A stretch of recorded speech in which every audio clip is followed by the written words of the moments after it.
is good, y'all? Welcome back to the Cycle 365. It is episode 40, the Big 4-0.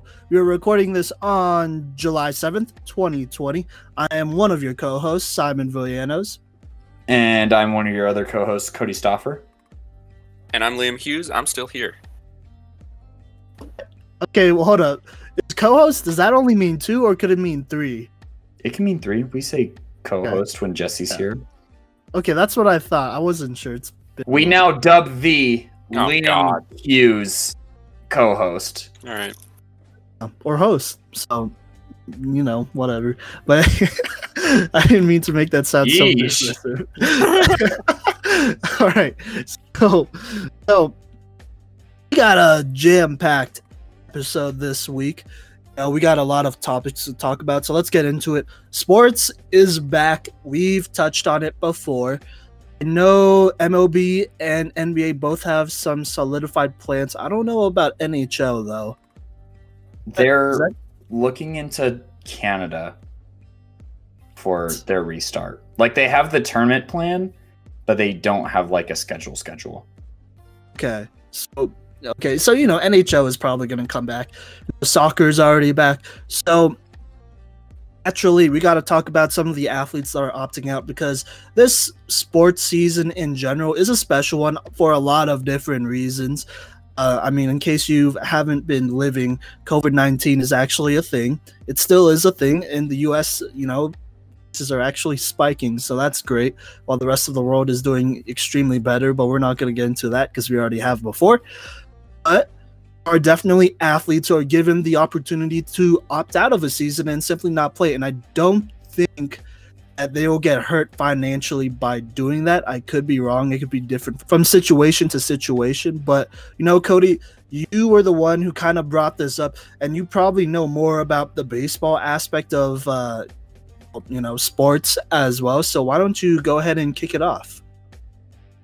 Thank you, Simon, for that segue. And yeah, so you talked about the financial aspect, and as far as baseball goes, if there's any players who aren't, quote, at risk, they don't get compensated if they opt out of the season. So you have a couple of cases like David Price, who is a pitcher for the Dodgers, a 5-time All-Star, was a huge acquisition this offseason, and you know, the move that a lot of people thought would help the Dodgers win a World Series finally after falling short so many times. So you have big name players who are opting out, and it's mainly because of their family. A couple of other examples are like Ryan Zimmerman, who has only like a couple-week-old baby, who is a third baseman for the Nationals, as well as a catcher for the Nationals, Wellington Castillo. And both of those guys are playing for the defending champions, you know? So we see this, it's not only at teams that aren't necessarily competing for World Series, but it's also teams at the top too, the players are prioritizing their health over, you know, a return to the sport, or even a title shot as well. And I think one of the best examples is Ian Desmond. He's a outfielder for the Rockies. He hit like 20 home runs last year. So once again, we're talking another high profile player. We're not just talking like, because there's been some minor leaguers who got signed up who decided to opt out and stuff like that, and people who are battling for a contract and just decided not to. But Ian Desmond, this is a quote from his Instagram, quote, "The COVID-19 pandemic has made this baseball season one that is a risk I am not comfortable taking. But that doesn't mean I'm leaving baseball behind for the year. I'll be right here at my old Little League, and I'm working with everyone involved to make sure Sarasota Youth Baseball back on track. It's what I can do in the scheme of so much, so I am." And he talks about he has a pregnant wife and 4 children, and he says that he needs to stay home. He's worried about coronavirus, as well as doing his role in civil rights as well. He talks about growing up and the lack of diversity in baseball and kind of the sexism, homophobia, and racism in the clubhouse. So that's kind of what the baseball side of things look like.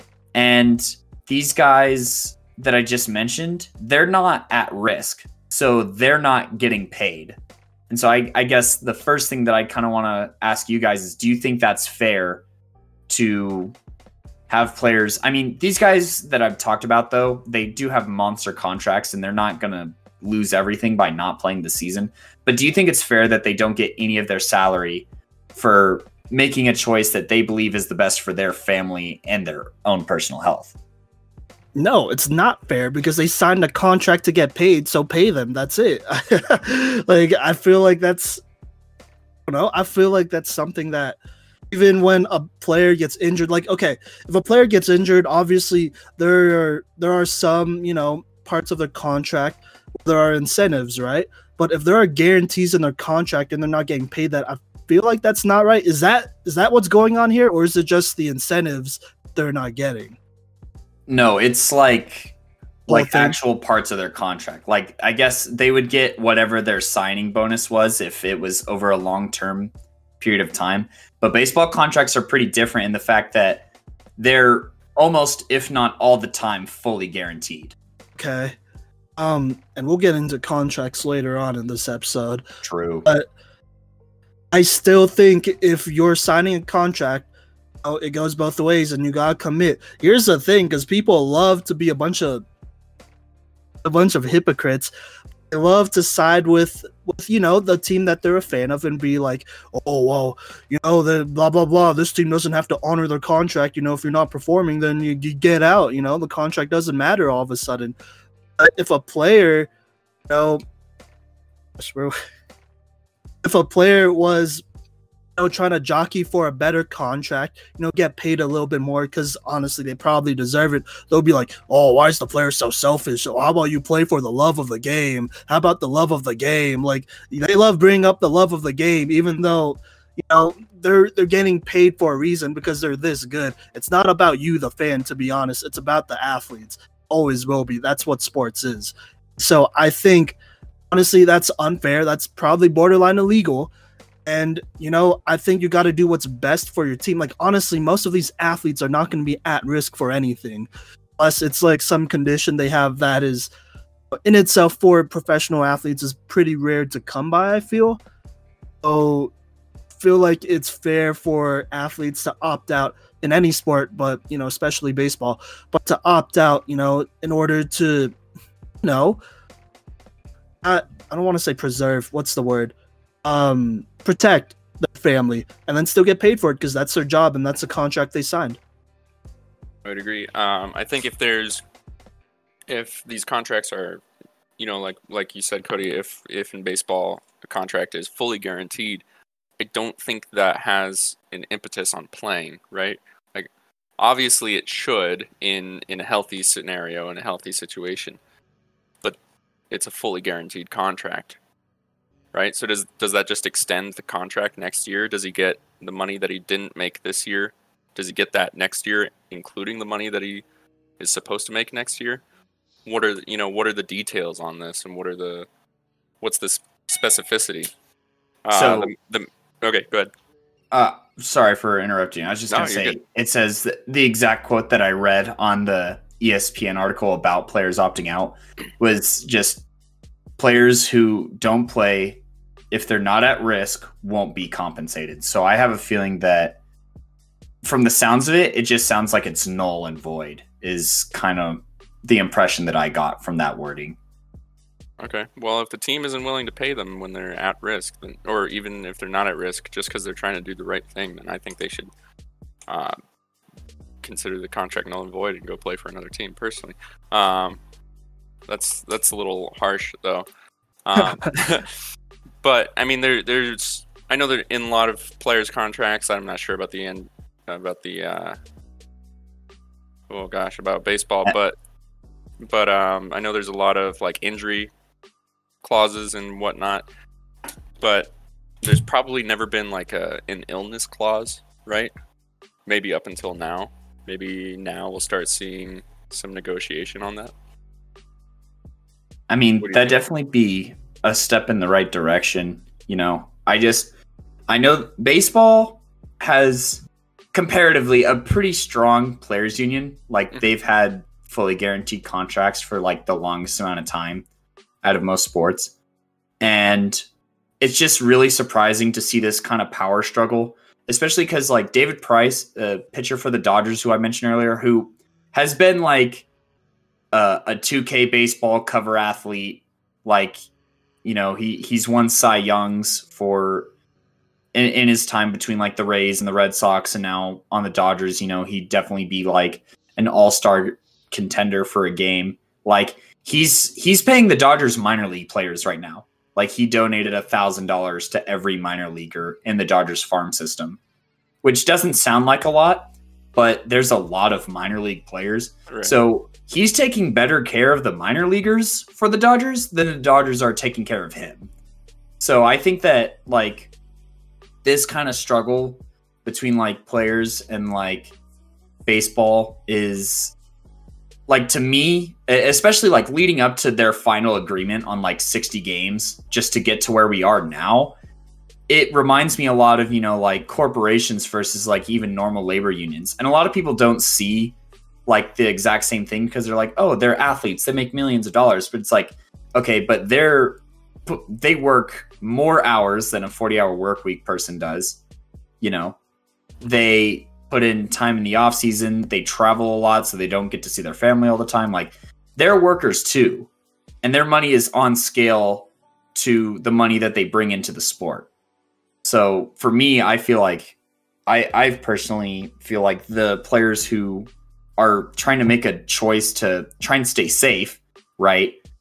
Like, it's better for them in the long term, and I think that it's kind of unethical for MLB to not be paying them based on a health choice.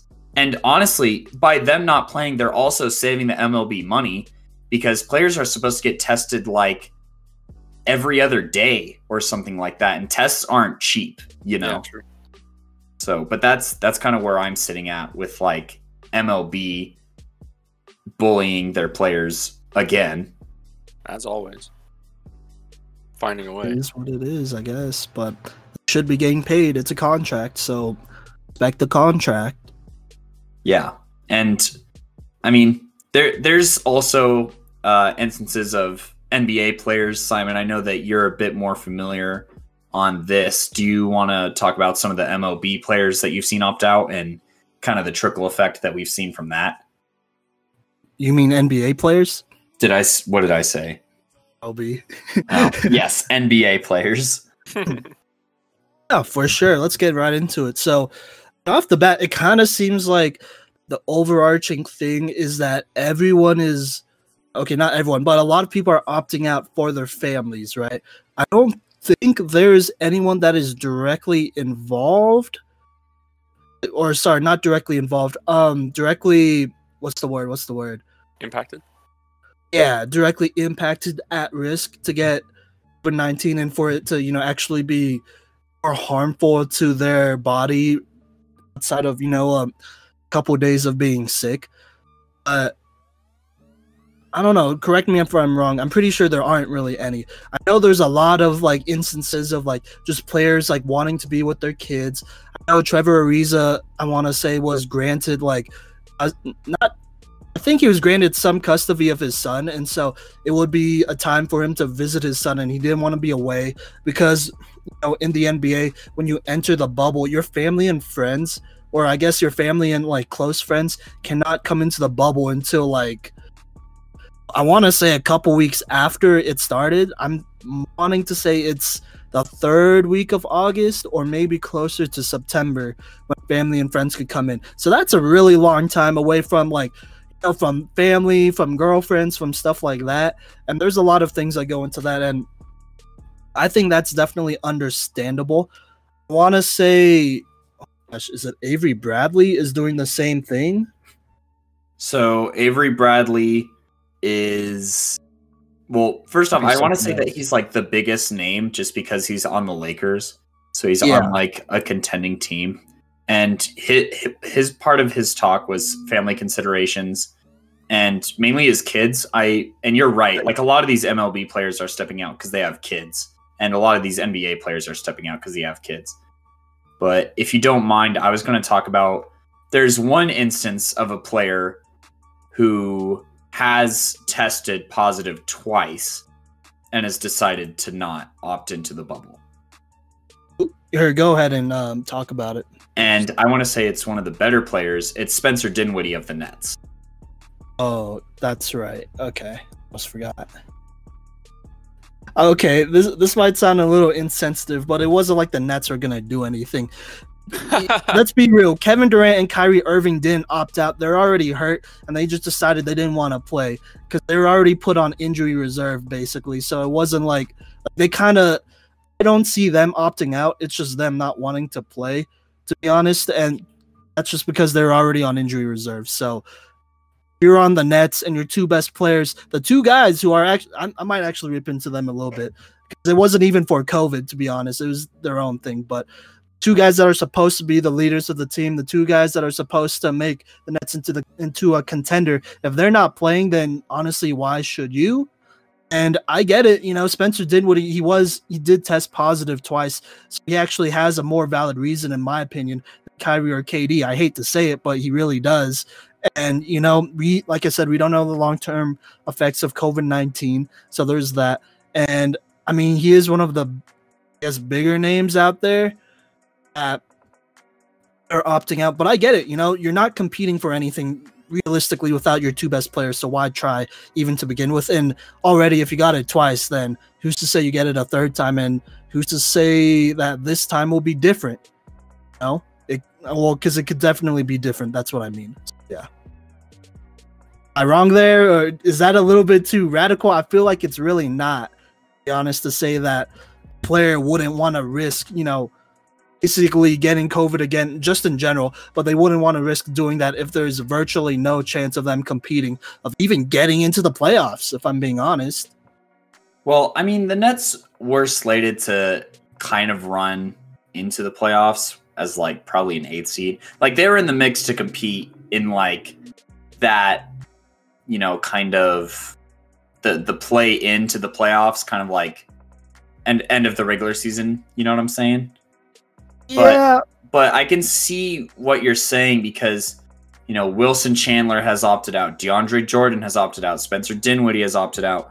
So I guess that kind of leads to like a follow-up question is like, how much of an impact does a player opting out have on, like not only like their team, right? Where one person might be like, oh, wow, I don't know if we can play.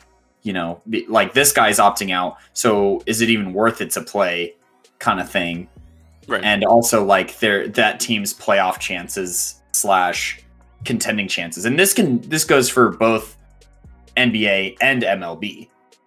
Right. I mean, I think other players definitely affect it. It's one of those things where like, all right, well, if enough people do it, then I guess I might as well opt out because definitely players, I believe, in the NBA are in the NBA that want to opt out.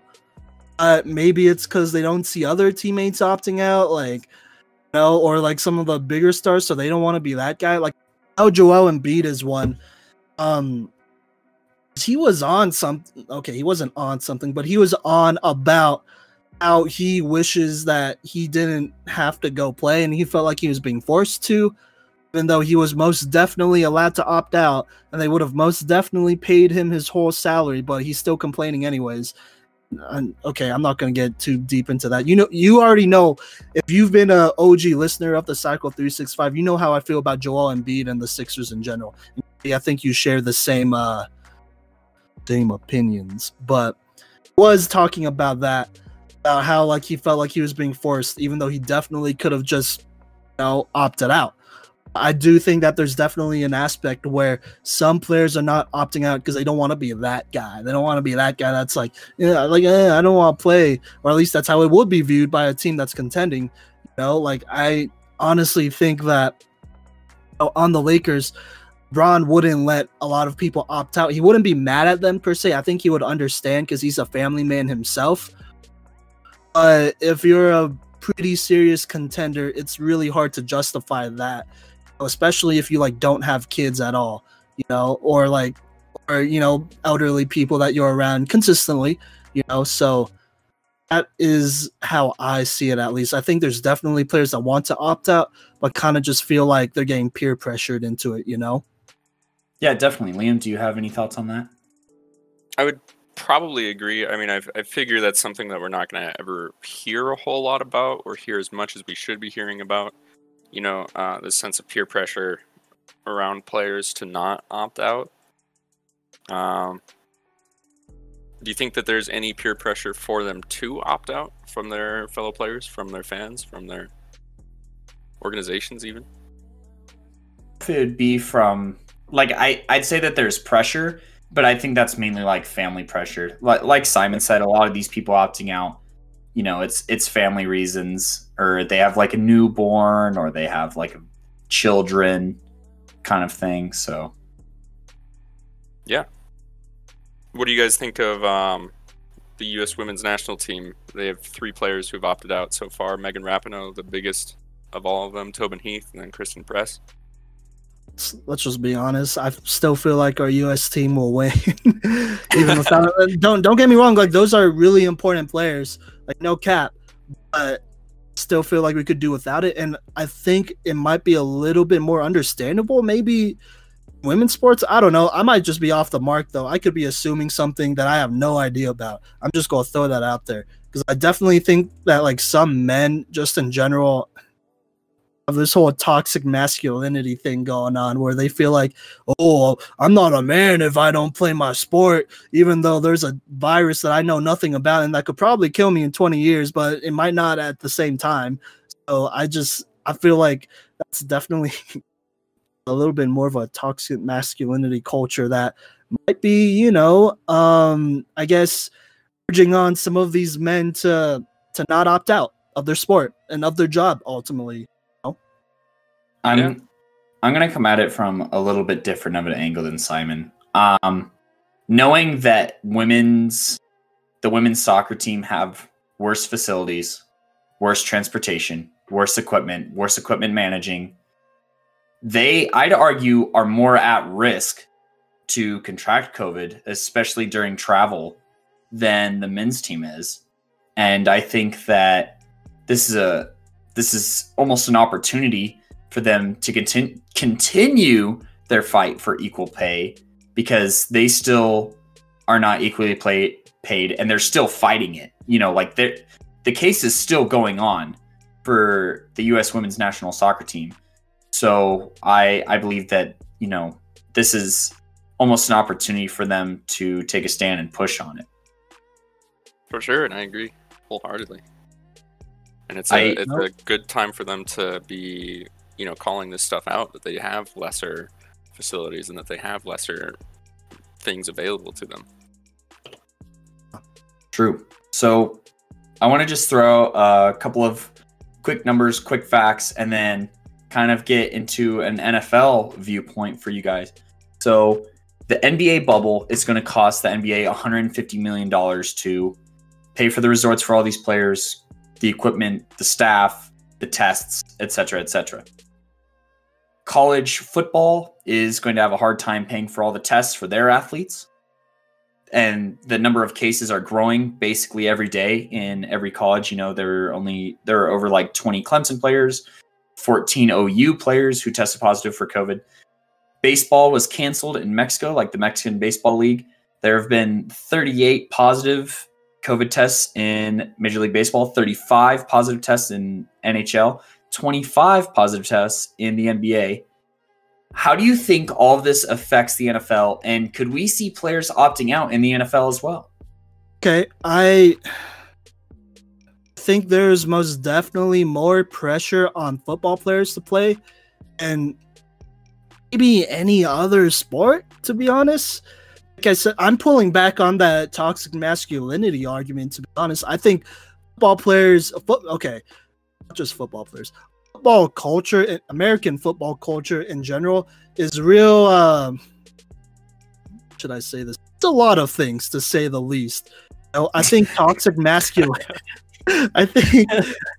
masculinity is a huge part of football. You know, there's a reason why guys would rather, you know, let their brains get mashed in over and over again than, you know, report a concussion and sit out a game.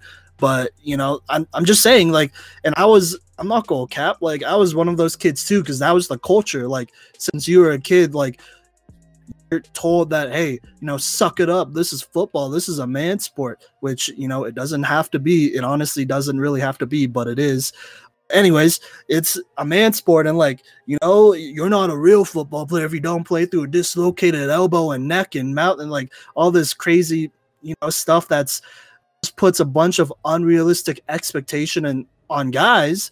And I won't go into that, but later down the line, it might, hurt a lot of other things. And so I think this is just a classic example of, football players. It's just another thing, like, this is not even like a bone break or a dislocation. I feel like a lot of football players and just people that are a part of football culture will view COVID-19 as something that they really shouldn't worry about. And that if they do, then it might make them seem a little bit weaker, if not to their teammates, then to somebody important in the football community.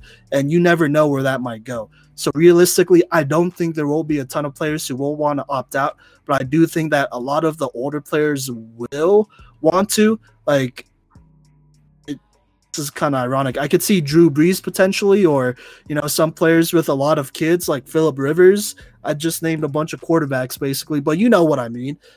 People who have a family that could be impacted by this thing in a devastating way potentially. Ultimately, in the end, I don't think anybody will opt out just because of the way the culture is and because of how people are feeling towards it, just in general. Liam, what are your thoughts on it? I think Simon put it really, really well, honestly. I wouldn't be surprised. I don't know. I would be surprised, actually, if we saw some really big names opting out. For the most part, I'm sure that we'll probably see, if anybody, like middle of the pack kind of guys who are secure, they're starters, but they're not making, bank breaking money. And I doubt we'll ever see anybody who's like a practice squad guy. I doubt that any of them will ever opt out, just because, that's life or death for them. If they opt out, that could be it for them in the NFL. And to a similar degree, if, say, Phillip Rivers opts out in what could be the last year of his entire career, will he come back? Would he come back if he wanted to? And would anybody let him come back even if he did want to? I'm sure they would, but there's a question behind it, right? And I'm sure for a lot of players, they're not comfortable leaving that question there. I mean, absolutely. I think that's honestly actually a really valid point, because look, how the media gets, and I get we're part of that media, but how they get, like, they'll be like, oh, well, he hasn't played football in 1 year, or he hasn't played football in 1 month, so will he be the same type of player? Like, that's a narrative that's overused all the time. And honestly, if Phillip Rivers, or if an older player was to opt out, like a Tom Brady or Phillip Rivers, I could for sure seeing people say, well, this isn't like basketball, or this isn't like for some like X sport, whatever. This is a sport where you got to have your rhythm. And like, if you're out for a year, then maybe you're just not good anymore, because that logic, it literally makes no sense. I could definitely see a lot of doubts flying around. And honestly, Phillip Rivers is on a 1-year deal. So if he does not play this deal, I could honestly see the Colts maybe trying to not pay him at all and then not re-signing him at the end. And then, that might just send a message to a lot of other players for future purposes. And that's a whole nother thing. For sure. I could definitely see the NFL being the league that doesn't compensate their players for opting out for health or safety reasons. For sure. Definitely. I think there might be an individual team that would, right? But I see the NFL just kind of as a whole in not following through with paying players that opt out. Roger Goodell wouldn't force a team to do it. No. Is kind of what I'm hearing. Yeah. No, Roger Goodell is not going to force any team to do anything if he doesn't have to. True, because he's a bum, but... Yeah, exactly. Or what did you think about this whole situation, like with the NFL and whatnot? Do you think players might opt out, or what? Well, there's one, I guess, like, I don't know. I feel like it's really it's a tightrope, right? Because I don't know if you guys heard, but the NFL is going to have fines for people who violate COVID procedures, like procedures in place to prevent COVID. There's going to be fines. So I think maybe if a player, like, that'd be the only way that a high profile player would opt out, is if they're just getting fed up with, you know, getting a bunch of little dinky fines. And I don't know why. Just kidding. I know exactly why. Dak Prescott and like Ezekiel Elliott were like the first two to come to my mind, just because like they've been partying like this entire offseason and have already like been getting in trouble about it, at least within the Cowboys, which means that they just got a slap on the wrists. But like, I could see a player like Dak who, you know, already has like a questionable like commitment to this season, I'd say, just amongst his contract talks, and we'll get to his contract talk a little bit later. But, you know, I could see that being a reason that a high profile player is just like I'd rather not be in the NFL and not be getting fined for this next year while COVID sorts itself out. And then, you know, a guy like Dak Prescott could not play for a year and still get a high profile contract, I think, like next time free agency opens up. Is he going to get a 10-year, $500 million contract, though? Well, hopefully not. But like I said, we'll talk about that later. But that's kind of what I think is like. But I also think that maybe those fines help comfort like those older players, right? Where it's putting pressure on these players to stay strict and be self-disciplined and make the league a safer place. So no, I don't think players are going to opt out just because of some of the other things that they have in place, I guess. Okay. I don't know. There's one player currently in the NFL who has diabetes, and that's Mark Andrews on the Ravens. So I could see him opting out personally. Probably won't, obviously, for the reasons that we've talked about so far. But I could also see, you know, James Conner opting out. You know, his kind of high-profile fight with cancer being maybe an inspiration for opting out. Why should he risk his life again? You know. True. Those are good points. Yeah, no, you're right. I honestly, here's the sad part though, because like I feel like I want to say Steelers fans would understand, but to be honest, they won't because they're East Coast. I'm chill on that. Honestly, I just don't think they will. I don't think most football fans would understand if that was to happen. I could see him doing it. To be honest, he probably should do it. But you know, it is what it is. Well, we here at the Cycle are hoping for all these athletes who do decide to play, health and safety, and also for the athletes who decide to opt out. We hope that they remain healthy and safe as well. And that's all we can do is just kind of hope for the best, no matter what they choose, honestly, and just be understanding because, like you said, Simon, a lot of fans won't be. I mean, NFL fans are already mad about, you know, everything else. Yeah. So, yeah, I think that's just kind of it's just one of those things. Like you said, Simon, that football culture can be a bit foul. So, yeah, low key, day we might have to do a segment or a mini series episode on football culture. That'd be an entertaining one. Anyways, yeah, no, you're right. I don't know. I honestly do think though, if James Conner was to opt out, the Steelers organization would understand that, hey, this dude kind of had cancer. So like, you know, he's had to go through a lot of surgeries too lately. So his immune system honestly probably isn't where it should be for a younger man. So yeah, I see the Rooney's taking care of him. Yeah, for James Conner, they do it. He's a hometown guy too. So, but I don't have anything else on this segment, unless you guys have any closing thoughts or statements or questions. Nope. All right. So that does it for our athletes opting out section. You know, once again, listeners, we haven't really opened the door to you guys, but if you have any thoughts, go ahead and comment on, wherever this is posted, Instagram, Twitter, Facebook, YouTube. There's plenty of places to find us and reach us. Just DM us even, and we'll bring up your guys' discussions and thoughts on any of our segments. But that does it for this first segment.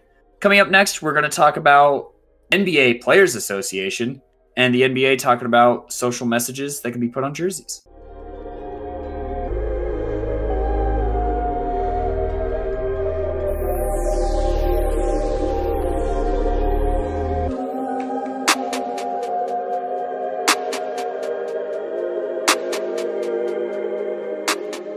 Welcome back to the Cycle 365. Back here with me is Simon and Liam, and we're going to talk about the NBA and allowing players to put messages on their jersey.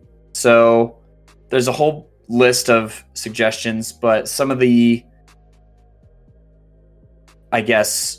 parameters of it is that the messages will be displayed above the number during the first 4 days of the season of the restart, and players can have a first and second choice, but they don't have to use the space for a social message. So if they just want their last name there, that's fine too.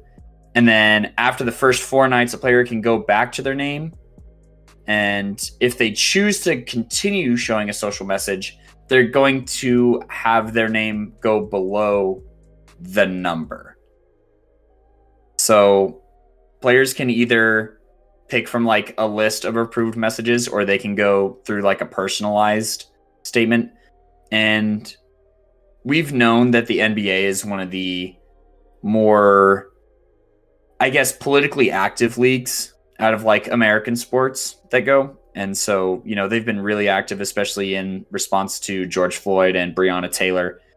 What are your guys' thoughts on the NBA having, social justice messages being allowed for the first 4 days, and then kind of, like the other rules about it where they can still have their social message. I don't know why I'm having such a trouble with that word today. And then their last name below their number. What are your guys' thoughts on that? Well, I mean, it's not, the thing is about it, like I like it. I like the idea, but isn't it just like they got to pick from a, what's the name? What's the word? List. Like a list of pre-approved, messages that they could send, right? So like they can't have like their own thing. It has to be what the NBA has, right? And it's not like the longest list either, I feel. Yeah. Do you want to go over the list? I have it right here in front of me. Yes. All right. So we got Black Lives Matter. Yes, sir. Say their names. Vote. I can't breathe. Justice. Peace. Equality.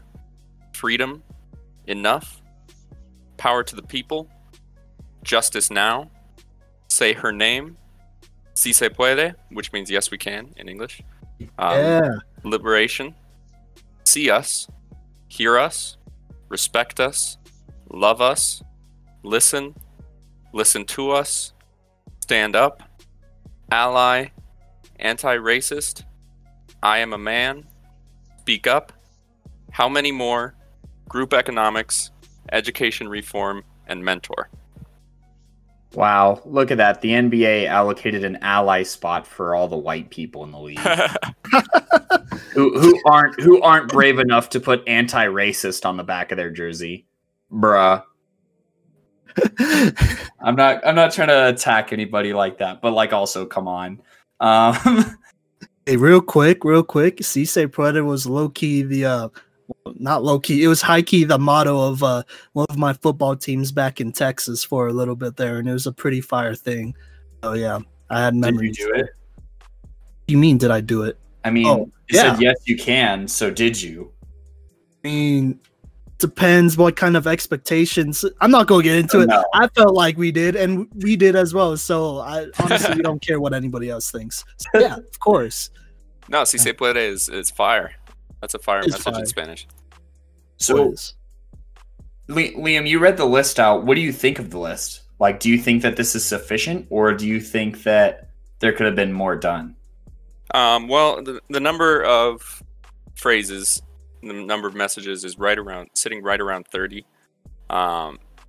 It seems decently diverse, but they all seem to have a like a social justice skew to them, which isn't bad. But I think that there could be some other things that we could send messages for that aren't just social justice.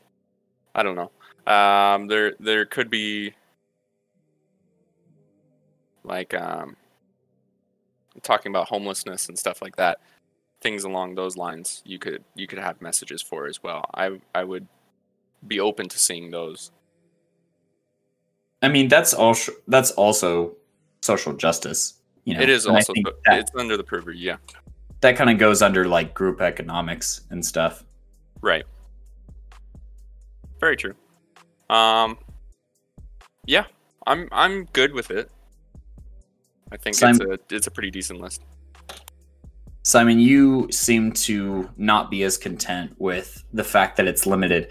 I do want to bring up that I'm pretty sure that the NBA and the NBPA discussed this list, and this is kind of like it wasn't just randomly assigned what they could put on, but this is like what a lot of NBA players were thinking about putting on anyway, with maybe like a few things not making the cut.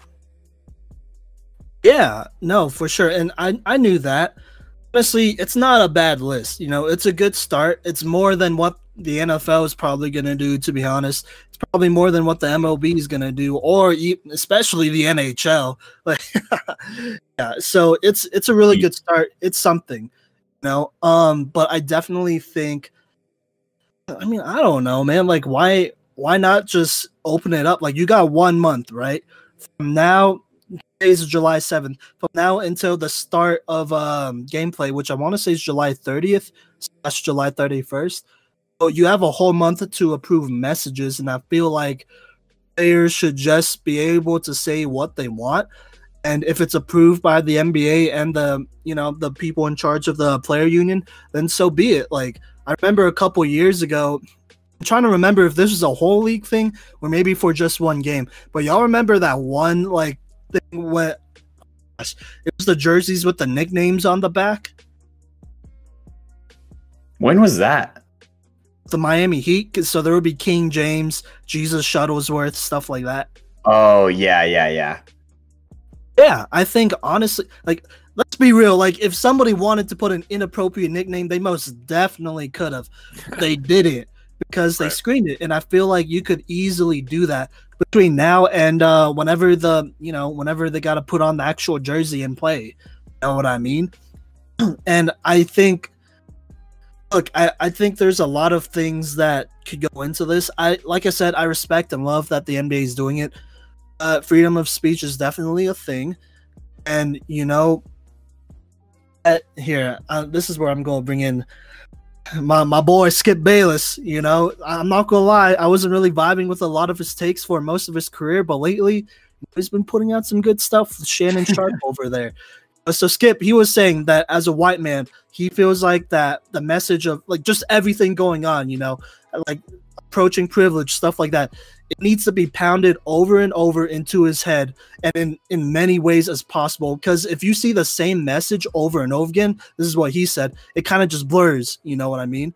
But if you see a name or, a phrase or something that may be, not as mainstream, more unique to a player and their experiences, that causes conversation. Because then, a reporter goes like, hey, LeBron, why do you got this guy's name on your back, or hey, Russell Westbrook, why do you have this phrase on your back? And it may not be something mainstream, but it may be something that leads, more awareness to a bigger issue that could help solve systematic racism. You know what I'm saying? And I think Skip, actually, that was honestly such a really good point, because he's right. He's right. Like, I think when you see a lot of the same message, it definitely blurs and it becomes easy, because, like, anybody gonna have Black Lives Matter on their jersey, to be honest. They're gonna have it on the court. So you're already gonna see that. So if you see another dude with it, it's like, okay, we get it. But if you make it more specific, more personal, it hits different. I think that's what, honestly, that's what people of color, that's what the African American community really want. And look, like I said, it's a great start. It's great, but why not just open it up and let each player have their own personalized thing? And if the NBA approves it, great.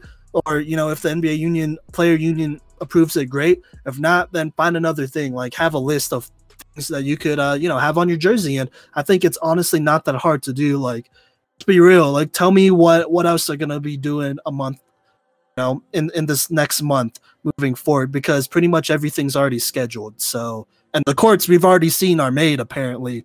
So I mean, you know what I mean? Too. Do look fresh. I'm not gonna lie, they look fresh.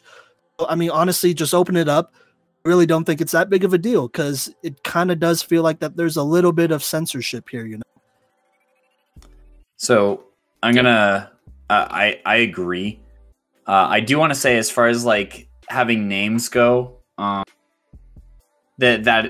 would be kind of like a logistical thing, as far as like making sure that you have permission from the families and stuff like that. That may take a little bit more time. And I think that there does have to be, as far as like the people making the jerseys, especially like for all the players, and if they change their message like every few games or something like that, if they want to do something crazy, then like they do have to have a list.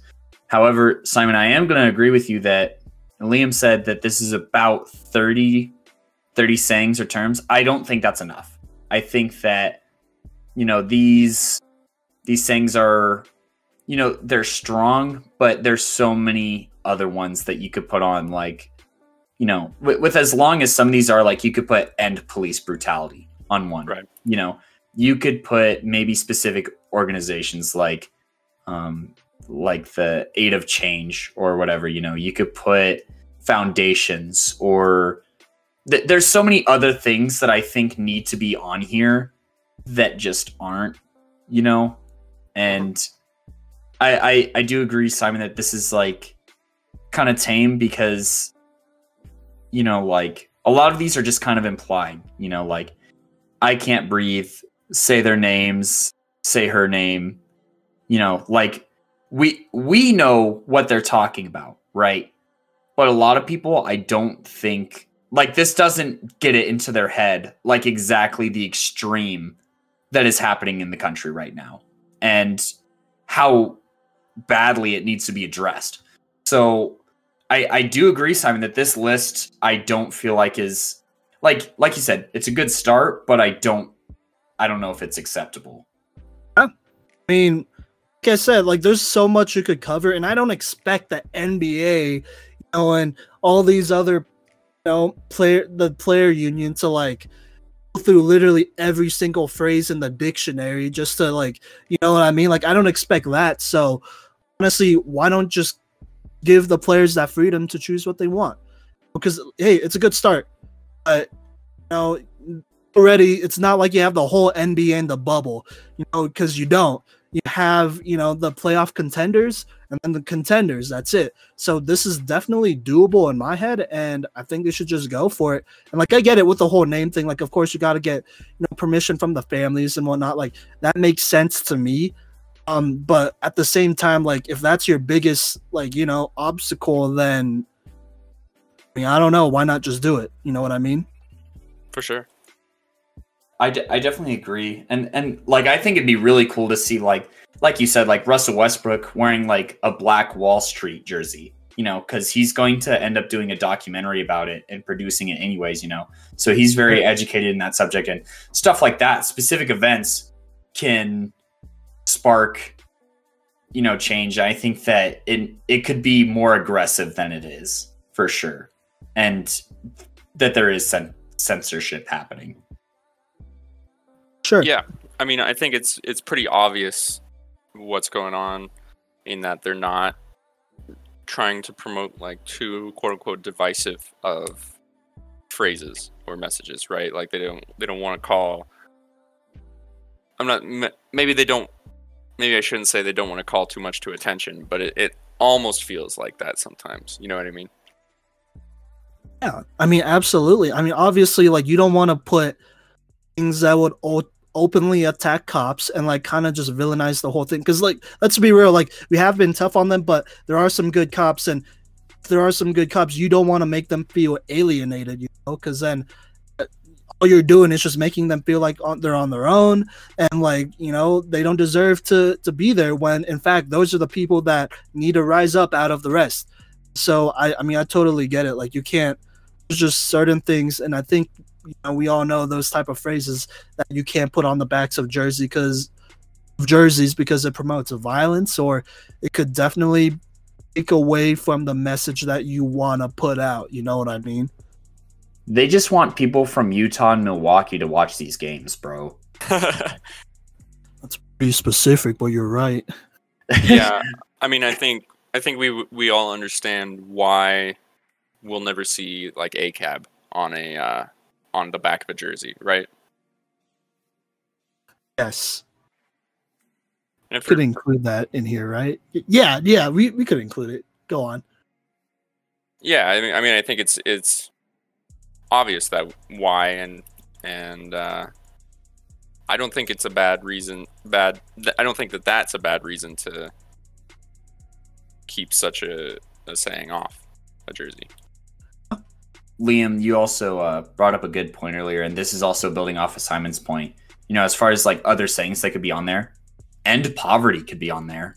Yeah. You know, like, and that kind of plays into what you were saying with like homelessness, and just like, or they could put something like redlining on there, you know, and then you have people asking questions. Well, what is redlining?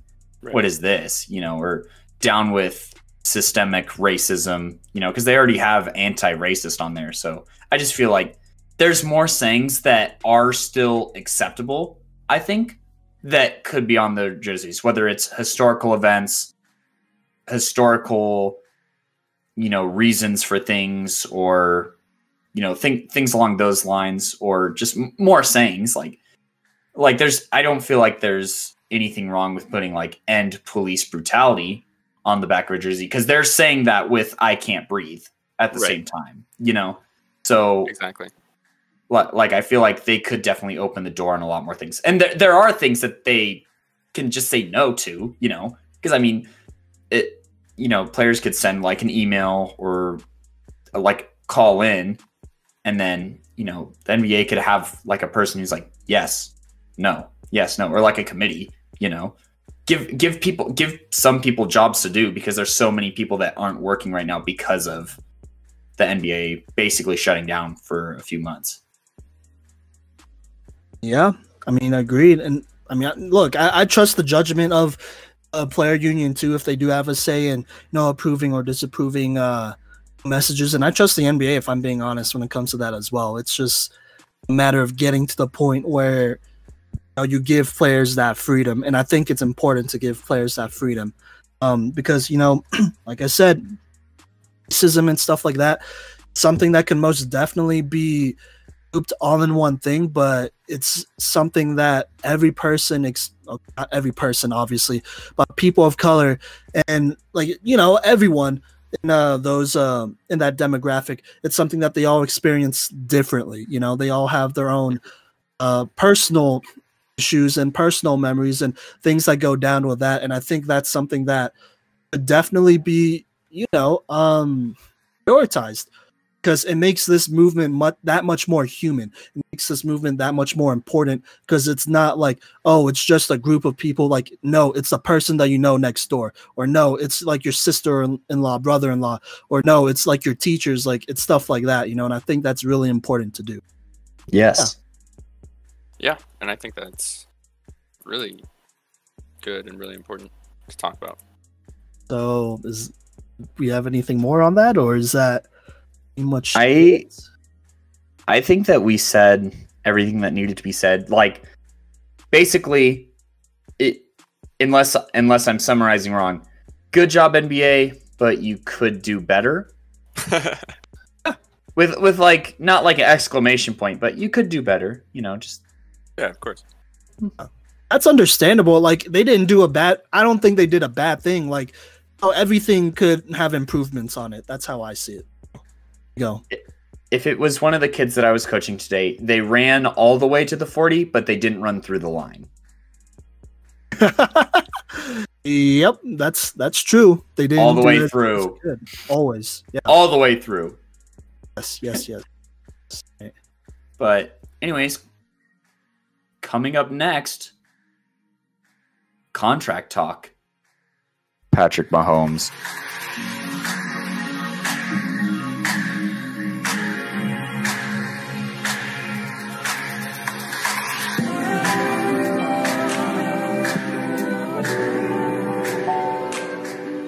Welcome back to the Cycle 365. In this segment, we're going to be talking about contracts, specifically Cam Newton and Patrick Mahomes. I'd like to start with Cam Newton. Is that good with you guys? Let's do it. All right. So Cam Newton, as we all know, or most of us know, if you're an NFL fan, you should know, Cam Newton signed a one-year contract with the Patriots. He signed for the league minimum. And with incentives, his total contract will be worth $7 million by the end of the year. Do you know what any of those incentives are, perchance? Like, I'm sure making the playoffs, playing a game is probably one of them. Making the playoffs, I assume, would be one of them. And then, each playoff game win would be probably another $1 million or so. I'm not sure about those specifically, but those are pretty standard incentives for most players. Yeah. So just to start off, I think that first of all, maybe it was a terrible decision. I've heard that there was only one other team that was even considering signing him, so maybe it wasn't a terrible decision. But the league minimum for a former NFL MVP and a former Super Bowl quarterback, that just seems absurd to me. Liam, I'm going to let you know, you're not the only one who thinks it's absurd, at least in this Discord chat room. I think it's BS completely, and I think that the proof of it is that Chase Daniel is making more than him and famous Jameis combined. I mean, yeah, it's the going rate for backup quarterbacks isn't even the league minimum. No, the going rate for backup quarterbacks is at least like $15 million at this point. Because you have like teams like Vegas that have Mariota on a pretty expensive contract and Derek Carr. So I think that it's just, call it the league, you can call it what you want, but it's messed up any way that you want to dice it up. Because I think that Cam Newton still has talent, honestly. Oh, Cam Newton still definitely has talent, and I've said, we all see his workout warrior videos and whatnot, and he's in shape, he's in great shape, he's ready to play. Time will tell if his mental game is there, but to sign for the league minimum just seems outlandish and ridiculous. Especially when there are significantly worse, and I'll say it, white quarterbacks who are getting paid just massively more money. I'm pretty sure Nick Foles and Trubisky are making more than Cam, but I might be wrong. I'm not sure if Trubisky's off of his rookie contract, but he definitely is. I was about to say, even as the second pick in the draft, you make pretty good money. Yeah, so I don't think that's Trubisky's fault, right? Or the team's fault for doing that. But Cam, come on. Cam is certainly better than Mitch Trubisky. I mean, I agree with y'all, but at the same time, I don't doubt it. Maybe this is just my mindset now, just how the NFL is, you know what I mean? Especially against quarterbacks or people of color, but I mean, it does make sense because he has had a couple injuries, but the thing is, when Cam is right, he's really good, especially the last couple years. His passing game has seen significant improvements when he's been right. And I honestly don't doubt that he will probably get most of those incentives and get a contract or and eventually get paid out something closer to $7 million, or whatever that number was, and that's not bad in my opinion. 1 year for $7 million, and I mean, even if the NFL season was not to happen, which, like I said, I still think it will, but if it wasn't to happen, he could still sign with somebody else and make his way there. And I think this is a good contract for him just because he gets a chance, especially knowing that the whole NFL preseason might get canceled, so that's less opportunities for him to get out there. Yeah. What do you guys think about the fit? Good with the team. Oh, never. With Cam Newton on the Patriots? On the Patriots. You said fit. I thought like outfit. I was like, well, maybe that's for another day on just reviewing Cam Newton outfits. Be lit. But with the Patriots, I think it's a perfect fit. I mean, that's partly why I feel like he'll hit every incentive. Really? Yeah. You think it's perfect? Really? No. Do you want me to explain it a little bit more? I can do that. Yeah, go ahead. I mean, do you think that Cam Newton is he's got a Patriots personality? A lot of people have been saying that. I think if he wants to get another chance in the NFL, he has to have a Patriots personality. Look, he wants to win. And he most definitely is on a revenge tour. And who better to, be in command of that revenge tour than Bill Belichick? So I'm just saying, look, they don't got to run the same system as Tom Brady, to be honest. Let's be real. Josh, is it McDaniels? He's the same guy who made Tim Tebow into the winner. Maybe not into the made him as a player, but he caused the Denver Broncos to have all that success with Tim Tebow. And Cam Newton's much better than Tim Tebow. So guess what's about to happen, And I think the Patriots have a solid stable of running backs, even though I am a little biased because one of my boys is in that stable. But I think they got a solid stable of running backs. Their linemen will come back much more healthy. The receivers, I mean, to be honest, it could be much worse. They still have N'Keal Harry from last year, and I expect him, and I think the Patriots do too, to take that step forward and be much more consistent and be the force that they felt like he could be in. Honestly, I think they will use Cam Newton correctly, and look, I mean, he's a much better talent than Jarrett Stidham. Cam Newton's one of those guys that just has that personality and that leadership to win. You know what I mean? And there's not many people in the league like that. Cam Newton's not that old either. He could still get it done right now. So there you go. Did you say Josh McDaniels maximized Tim Tebow? I didn't mean maximize. I meant like he won with Tim Tebow. That's what I meant. That was Mike McCoy. Honey. Oh, was it? Yeah. People be saying that Josh McDaniels was like the head coach, though, wasn't he? He drafted Tebow. Right. But he didn't win with Tebow because John Fox was the head coach when Tebow came into town. Was starting, I should say. Okay. All right. Well, still though, I mean, Josh McDaniels is a smart enough guy. Look, Josh McDaniels is a joke. Still, he's a way better athlete than Tom Brady, and that's all you really need, to be honest. I think the way this Patriots team is set up, anyways, it's already going to be a very run-heavy team. And so that's a lot of options, triple options, reverses, stuff like that. And that's kind of exciting, no cap. And, you got a guy in Cam who could also run the ball, and then obviously he could launch it deep and, stretch out a defense. I think either way, whoever's coaching, I have faith in Josh McDaniels. I feel like that they are going to have success with Cam Newton either way. So, there you go. Liam, you sounded like you were disagreeing with Cam as a fit because of his personality. Do you think that's enough to override the talent that he brings to New England? For a team like New England, it definitely is. And we've seen it time and time again. He posted I don't know if you guys have seen it. I don't think anything of it, but he posted a video of a workout, or maybe it was a post-workout. Just basically like a workout hype video, Cam Newton style. And, talking into the mic saying he's done being humble. And I'm pretty sure that the Patriots are going to want him to fit into the box, essentially. I mean, the players have taken flyers on players that don't necessarily fit into the box, like Antonio Brown. Mm-hmm. And even though he only caught like 3 passes for them, they took the chance. And if everything didn't hit the fan at once on AB, they would have stuck it out because of the talent.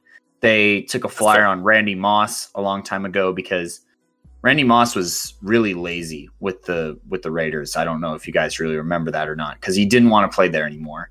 And he was still flashy and showy in New England too. So I think that like the Patriot way is like really blown out of proportion, I guess. Like it's just propaganda as to be an explanation for their success, even though it's really just cheating. But I think Cam personality and all will be able to fit in, you know. And I mean, like, really, I think that people blow Cam's like celebrations kind of out of proportion, because like if any other position celebrates the way that Cam does, it's like totally fine. You know, like Von Miller be like sacking people and hitting the Quan, you know, like that was like his thing for like a while, you know, and nobody cared. Everyone was like, yeah, it's Von. But like when Cam Newton is like hitting the dab, then people are upset. Meanwhile, like, you know, Tom Brady, he didn't just like throw touchdowns and like go to the sideline. He'd be like, yeah, you know, like he'd like throw like air punches all the time and get like it's just like a different type of hype. So I think that also has just in general been kind of blown out of proportion.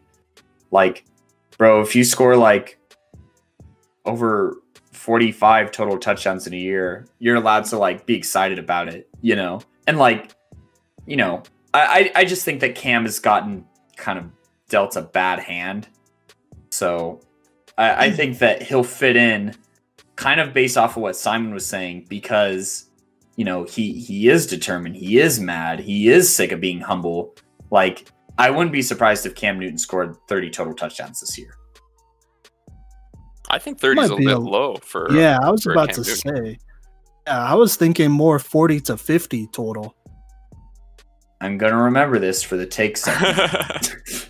Also, isn't the season getting expanded by 2 games? 1, and I think that's next year. That's next year. Oh, it's just the playoffs this year. Well, still, I think 40 to 50 is pretty reasonable between passing and rushing touchdowns. And I'm talking regular season too, not including postseason. Yeah. I mean, no, I agree that Cam gets a bad rap.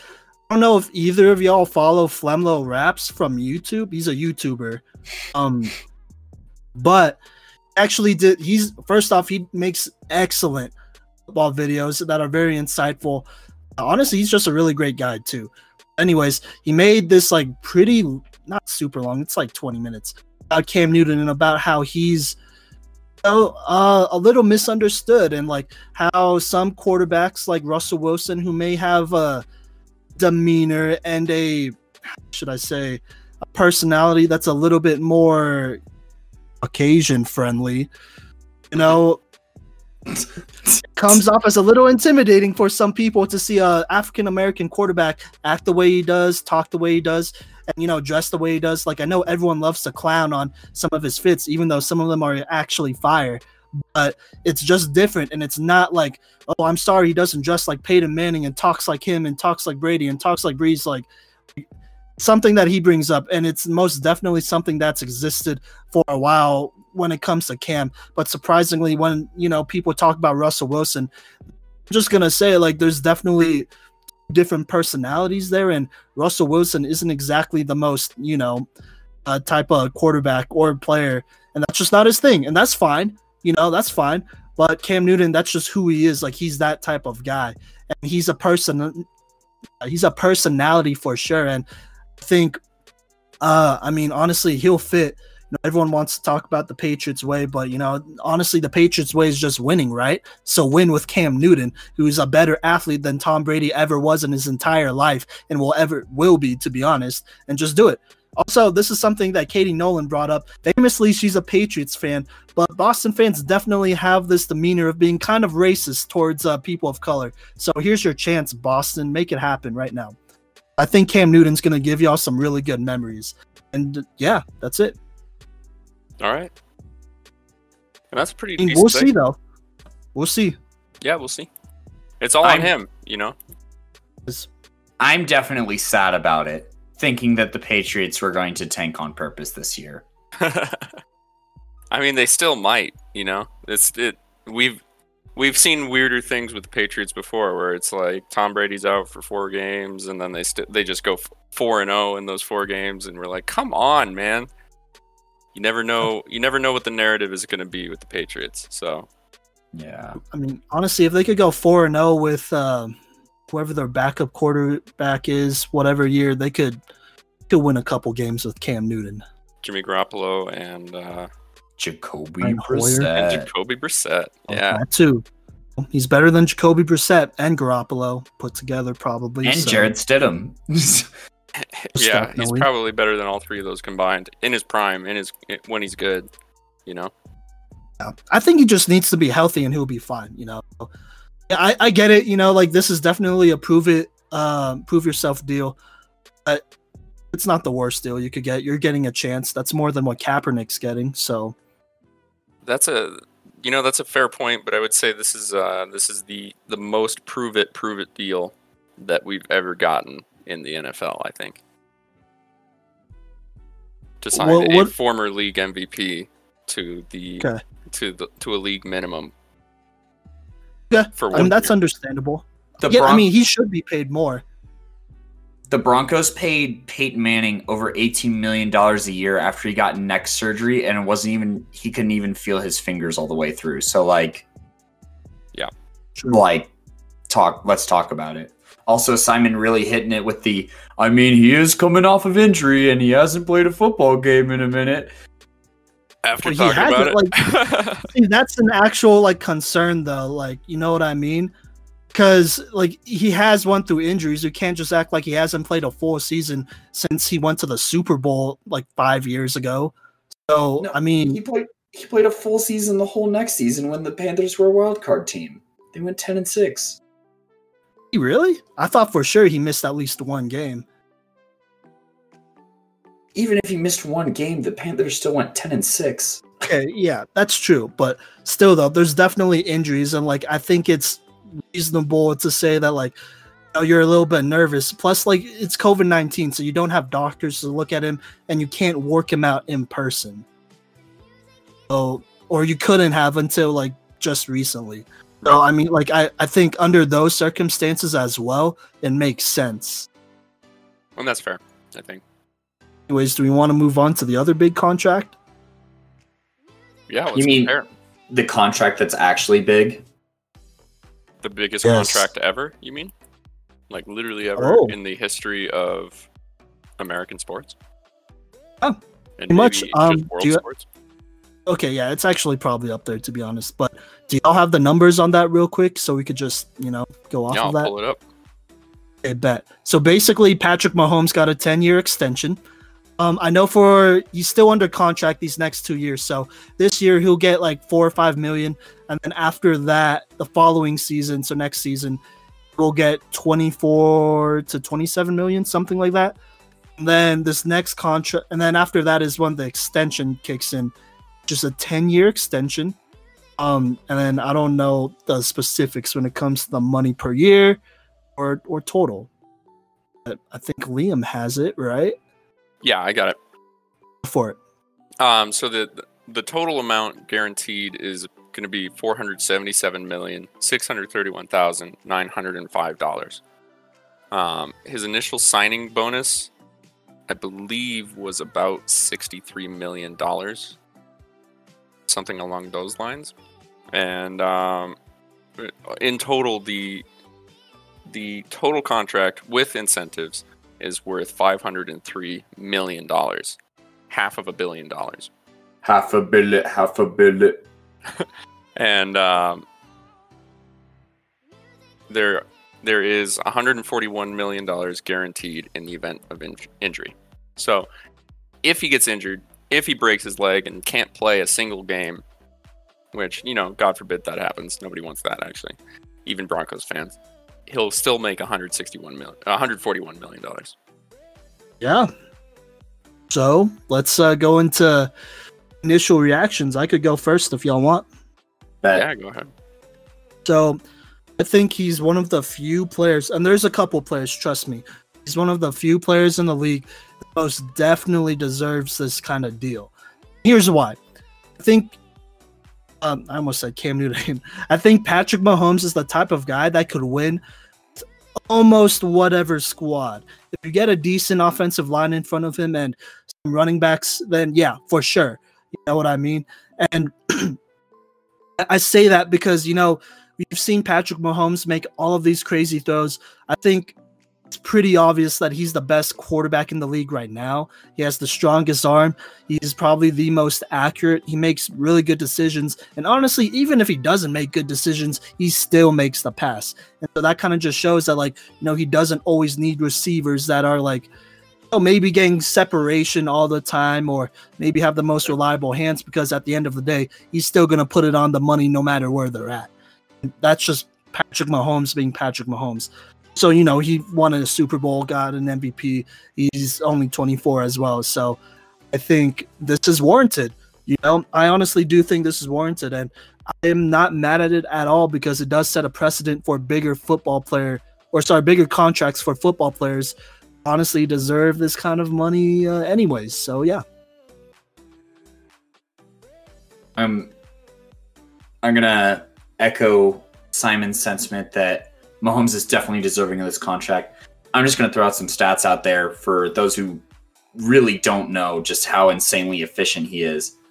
He has thrown for, in 31 regular season games, 9,412 yards, 76 touchdowns, and 18 interceptions.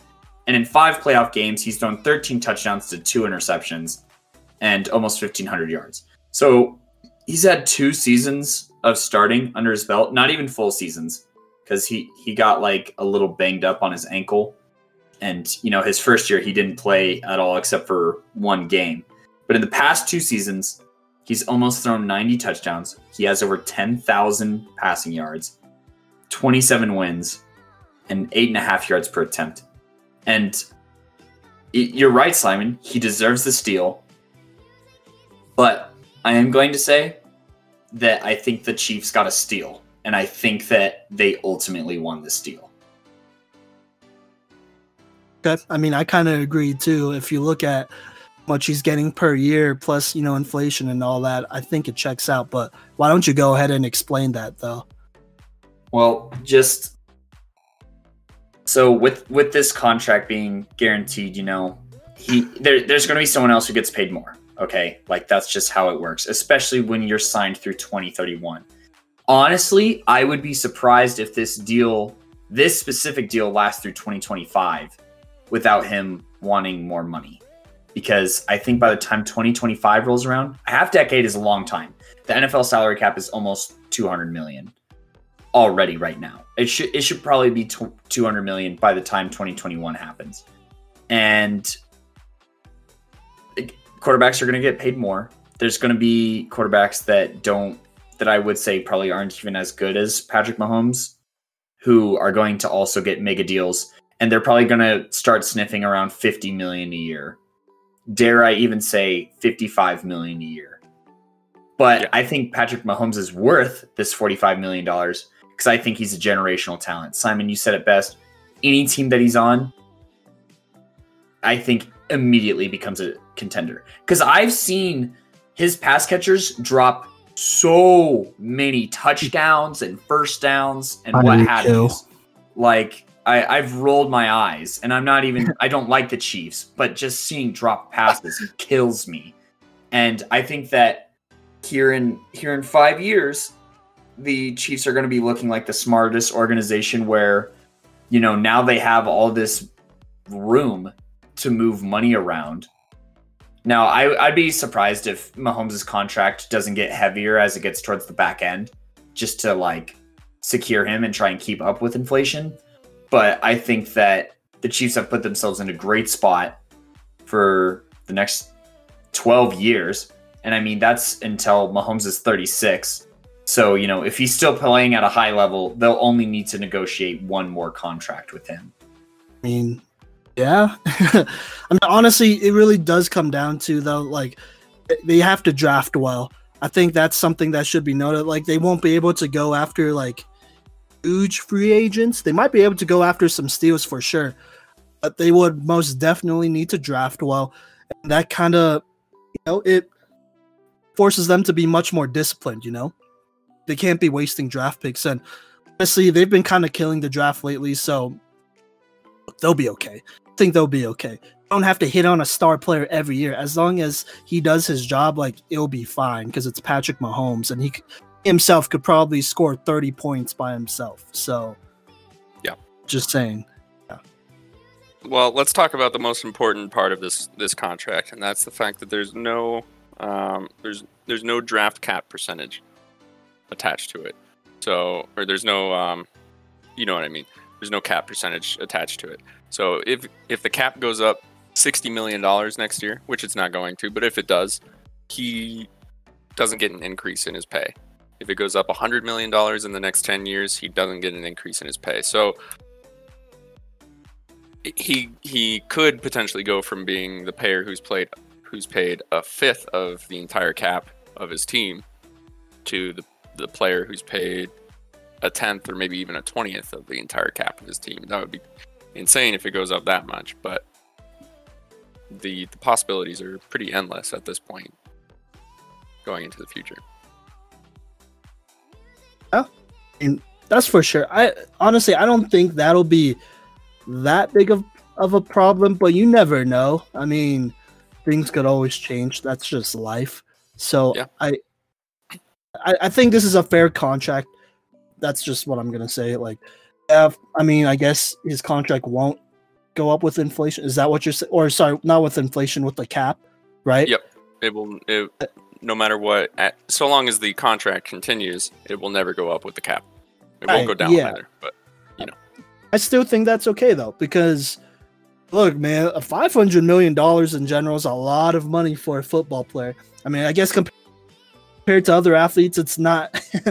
It's not a lot, but I know compared to other sports, generally it might not be a lot, but it's still a solid amount, and I think Mahomes could be happy with that. I know, I'm trying to find the graphic, but I can't find it. I know Mahomes' contract is right up there with some of the best of them. It's the highest in all of sports ever. It is, right, okay.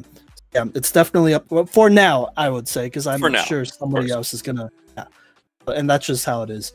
But I think he could be happy with this. I think the Chiefs could be happy with this.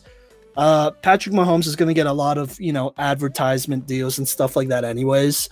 So whatever money that he doesn't make, it probably won't be that significant, and the ad money will either make more than that or make just enough. So yeah, I don't know. He's already made $100 million in sponsorships, I believe. Yeah, and there you go. I don't know why. All I could think of is ketchup when I think of Patrick Mahomes and ads, though. So he's the face of State Farm now, bro. Oh yeah, that's right. Because Aaron Rodgers is washed up. But oof. Well, do you want to compare this contract to the 5 other 10-year deals in NFL history? Yes, let's do it. All right. So the first in NFL history was Brett Favre. Really? 10-year contract, $100 million, signed in March of 2001. Highway robbery. Yeah. I mean, at the time, I'm sure it was pretty groundbreaking, though, but then it didn't matter after that. Yeah. Oh, my God. All right. And then the second, which was also signed in March 2001, immediately after Brett Favre, was Drew Bledsoe. What? Yep. Drew Bledsoe signed a 10-year, $103 million contract with the Patriots in 2001, and we all know how that turned out. Dang, the Patriots really took an L on that one. I'm not gonna lie. That's bad. But why do you think they had to play a 6th-round quarterback, bro? They couldn't afford a real backup. Yeah. Oof. I mean, I thought Tom Brady was just good, but you're right. So far, I would say that Brett Favre was like a very solid choice for a 10-year contract. Yeah, no doubt. He didn't make it the whole way. He got traded to the Jets in 2008, but making it 7 of 10 years is really, really solid. Yeah, for sure. Bledsoe obviously just a failure of a contract. Not as a player, not as a person, but of the contract on the Patriots He side. finessed the Patriots, so yeah. Oh yeah. I mean, you have to also remember guaranteed money wasn't as high back Very then. true. So he probably didn't get a lot of that because of incentives, because I don't even think he was in the league in 2011. Yeah. No. Yeah, he wasn't. I mean, still got a solid amount of money, though. There's no doubt about that for not working, For sure. I mean, he was out of the Patriots in less than 7 months, essentially. I mean, he was still on the Patriots, but he was replaced in 7 months after signing his contract. So then the third is Donovan McNabb, the first African-American player on this list. He signed a 12-year, $115 million contract with the Eagles. He didn't play that whole thing out. When did he sign it? 2002. September 2002. He played a decent chunk of it out, though. He did. He played. The Eagles held on to him until 2010, so he played 8 years of a 12-year deal, and then he was traded to the Redskins. So this isn't Andy Reid's first 10-year deal, surprisingly. Yeah, but Donovan McNabb ain't no Patrick Mahomes. Very true. Very true. Yeah. I mean, nobody is, but Right. Yeah. And then hold on, he went to a Super Bowl with McNabb, though, right? Yeah. Yeah. And like 3 NFC championships. Yeah. Yeah. Yep, 6 playoff You can live with appearances, 4 NFC title games, and a Super Bowl.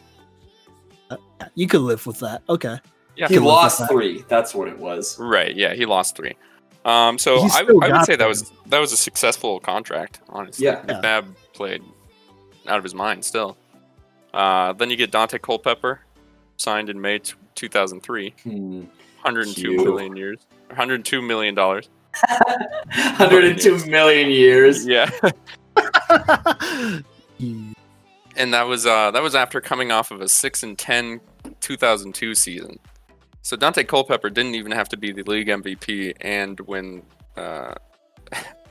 Super Bowl MVP. Yeah. Thanks. People said back in the day Dante Culpepper was nice, but that was not a good move. Yeah. A lot of it was Randy Moss and For sure. the tail end of Chris Carter. Right, but wasn't Culpepper like in his late 30s by that point? I'll check. I don't think so. Sorry, not late 30s, but even if he was in his 30s, though. I think He's you're thinking of 43 Warren now. Moon, dog. Really, You're thinking of Warren Moon. I might be tripping. Never mind. Okay. Because Warren Moon also balled out for the Vikings. Right, you're right. Yeah, okay, my bad. Yeah, Still, he was that's not the 25. great- Dante Culpepper was 25. Okay. It wasn't the greatest contract, but okay. Yeah. No, kind of a weak contract, I'd say, by the Yeah. Vikings. And then the last one that we got up until there's a 16-year break in 10-year contracts.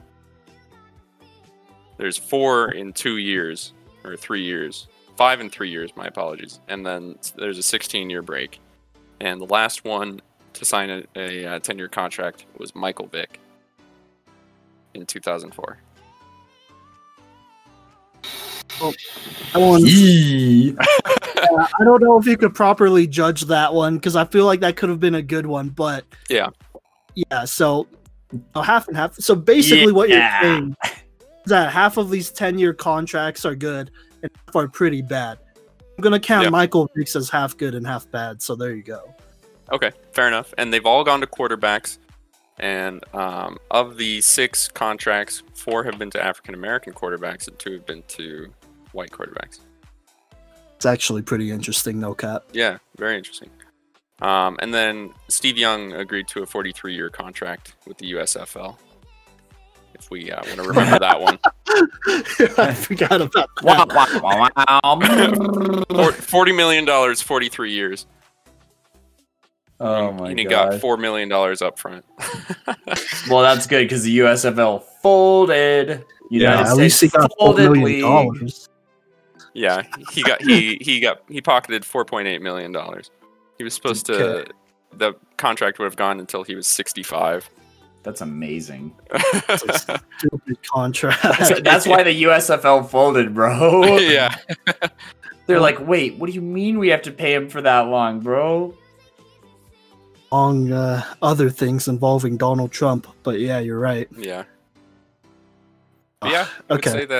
would say that of all of these, Pat Mahomes is probably the best, other than Brett Favre.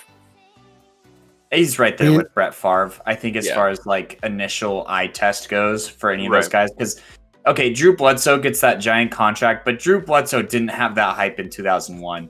Like, Right. I know my grandpa was a Patriots fan, and he was like, man, I don't know about that one. He ain't no Brett Favre. Like, Drew Bledsoe literally lost to Brett Favre in a Super Bowl just a couple years earlier. So, like then, bad, too. Yeah, that's fair. Yeah. I would say that Mike Vick also passed the eye test, but we all know how that went. Would have passed the eye test if he didn't, go to jail. But Yeah. I mean, he was still pretty nice when he got out.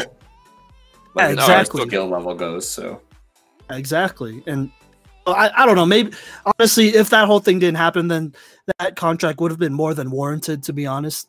For sure. So, hey, maybe he would have got a Super Bowl, but that's a whole nother conversation. Yeah, okay. So at this point, then, who else do you think in the league deserves a $10 million contract? Or a 10-year contract? Okay, yeah, there you go. Okay, can I go first? Yeah. Not to be real biased right here. All right. Juju Smith-Schuster. Nope. I actually don't think any receiver should get a 10-year contract. That's just where I'm at. Really? Fair enough. Yeah, receivers a little bit too unpredictable at times. Like, I don't know, that drop off could be crazy. You know what I mean? Like here, I'm just going to put out a name and then we could go back and forth. I think Kyler Murray will get the next 10-year contract, and it's easy. I'm just going to be straight up honest. This could be a good take segment in like a year or whatever, but I do think Kyler Murray is a better quarterback than Patrick Mahomes and could do a little bit more. Wow. Yes, I just think so. Wow. I mean, if Kyler Murray could do everything he can this season and already be better than what Patrick Mahomes was his rookie year, who was notorious for throwing a lot of picks in practice, I think he could just be better. And here's why, like, I've been watching, this might be it too, I've been watching a little bit more NFL film on Kyler Murray and just breaking down his mechanics and his decision making. Dude, it's good. I mean, like, look, I know I'm biased, but this dude has always been somebody who's worked super hard. You're going to be, like, I'm just going to be honest, you're not going to catch him making a mistake like a bad mistake. If he makes a bad throw, that's one thing, but that's not a bad mistake. That's just a bad throw, and he'll get there eventually because he's a rookie. So I just think Kyler Murray is somebody in a Cliff Kingsbury offense, who, by the way, Cliff Kingsbury was the guy who developed Patrick Mahomes. I mean, if you want to throw in Baker Mayfield, sure, but not really. He did develop Patrick Mahomes. I mean, imagine what he could do with somebody like Kyler Murray, who arguably was a little bit better his first year in the NFL. Maybe not even a little bit, a lot better than what Patrick Mahomes is now. Because if you just look at the stats, it speaks for himself. He's the first player since Cam Newton to get, X amount of passing yards, and then I think over 500 rushing yards. And that's somebody who's not even really having designed runs like Cam Newton. He's just running around and making it happen. And he still has that many yards. And that should say, all you need to know. Like, I don't know. Like, I think their arms are pretty similar in a lot of ways, accuracy-wise. I think Mahomes still has a slightly stronger arm. Kyler Murray could still make all the throws. He could. The thing about Murray is that in my opinion, he's way more better. How should I say this? Just improvising, just because he has that extra speed, so he doesn't always have to make a throw. He could run for some extra yards, and he could keep play alive for insanely amounts of times that Mahomes just can't do. And I think Kyler Murray, he will deserve it. He already has a guy in DeAndre Hopkins who will inflate his numbers. He has a great coach in Cliff Kingsbury who kind of already proved himself. But at the same time, he was the guy who made Mahomes into the guy he was. And yeah, I just feel like he's the next person that deserves it. I won't say he's the next person to get it. I think there's going to be some there's going to be some team that's going to be an idiot and give a guy a contract that they don't deserve. But I think Kyler Murray will be the next person to deserve it, and I don't think it's that big of a take, to be honest. Yeah. So you don't think a Lamar Jackson is going to get a 10-year contract? You don't think he deserves a 10-year contract? I'm going to say no, just because his passing ability is nowhere near Kyler Murray right now. And I mean, he's running the ball a lot on a lot of designed runs, so 10 years might be stretching it a little bit. Now, maybe if he gets much better in the passing game, I could see a 10-year contract. But just in general, for people who run the ball or have the ball in their hands, it's the same reason why wide receivers and running backs aren't going to get 10-year contracts. But if he does show that he could be a little bit of a better passer and maybe not as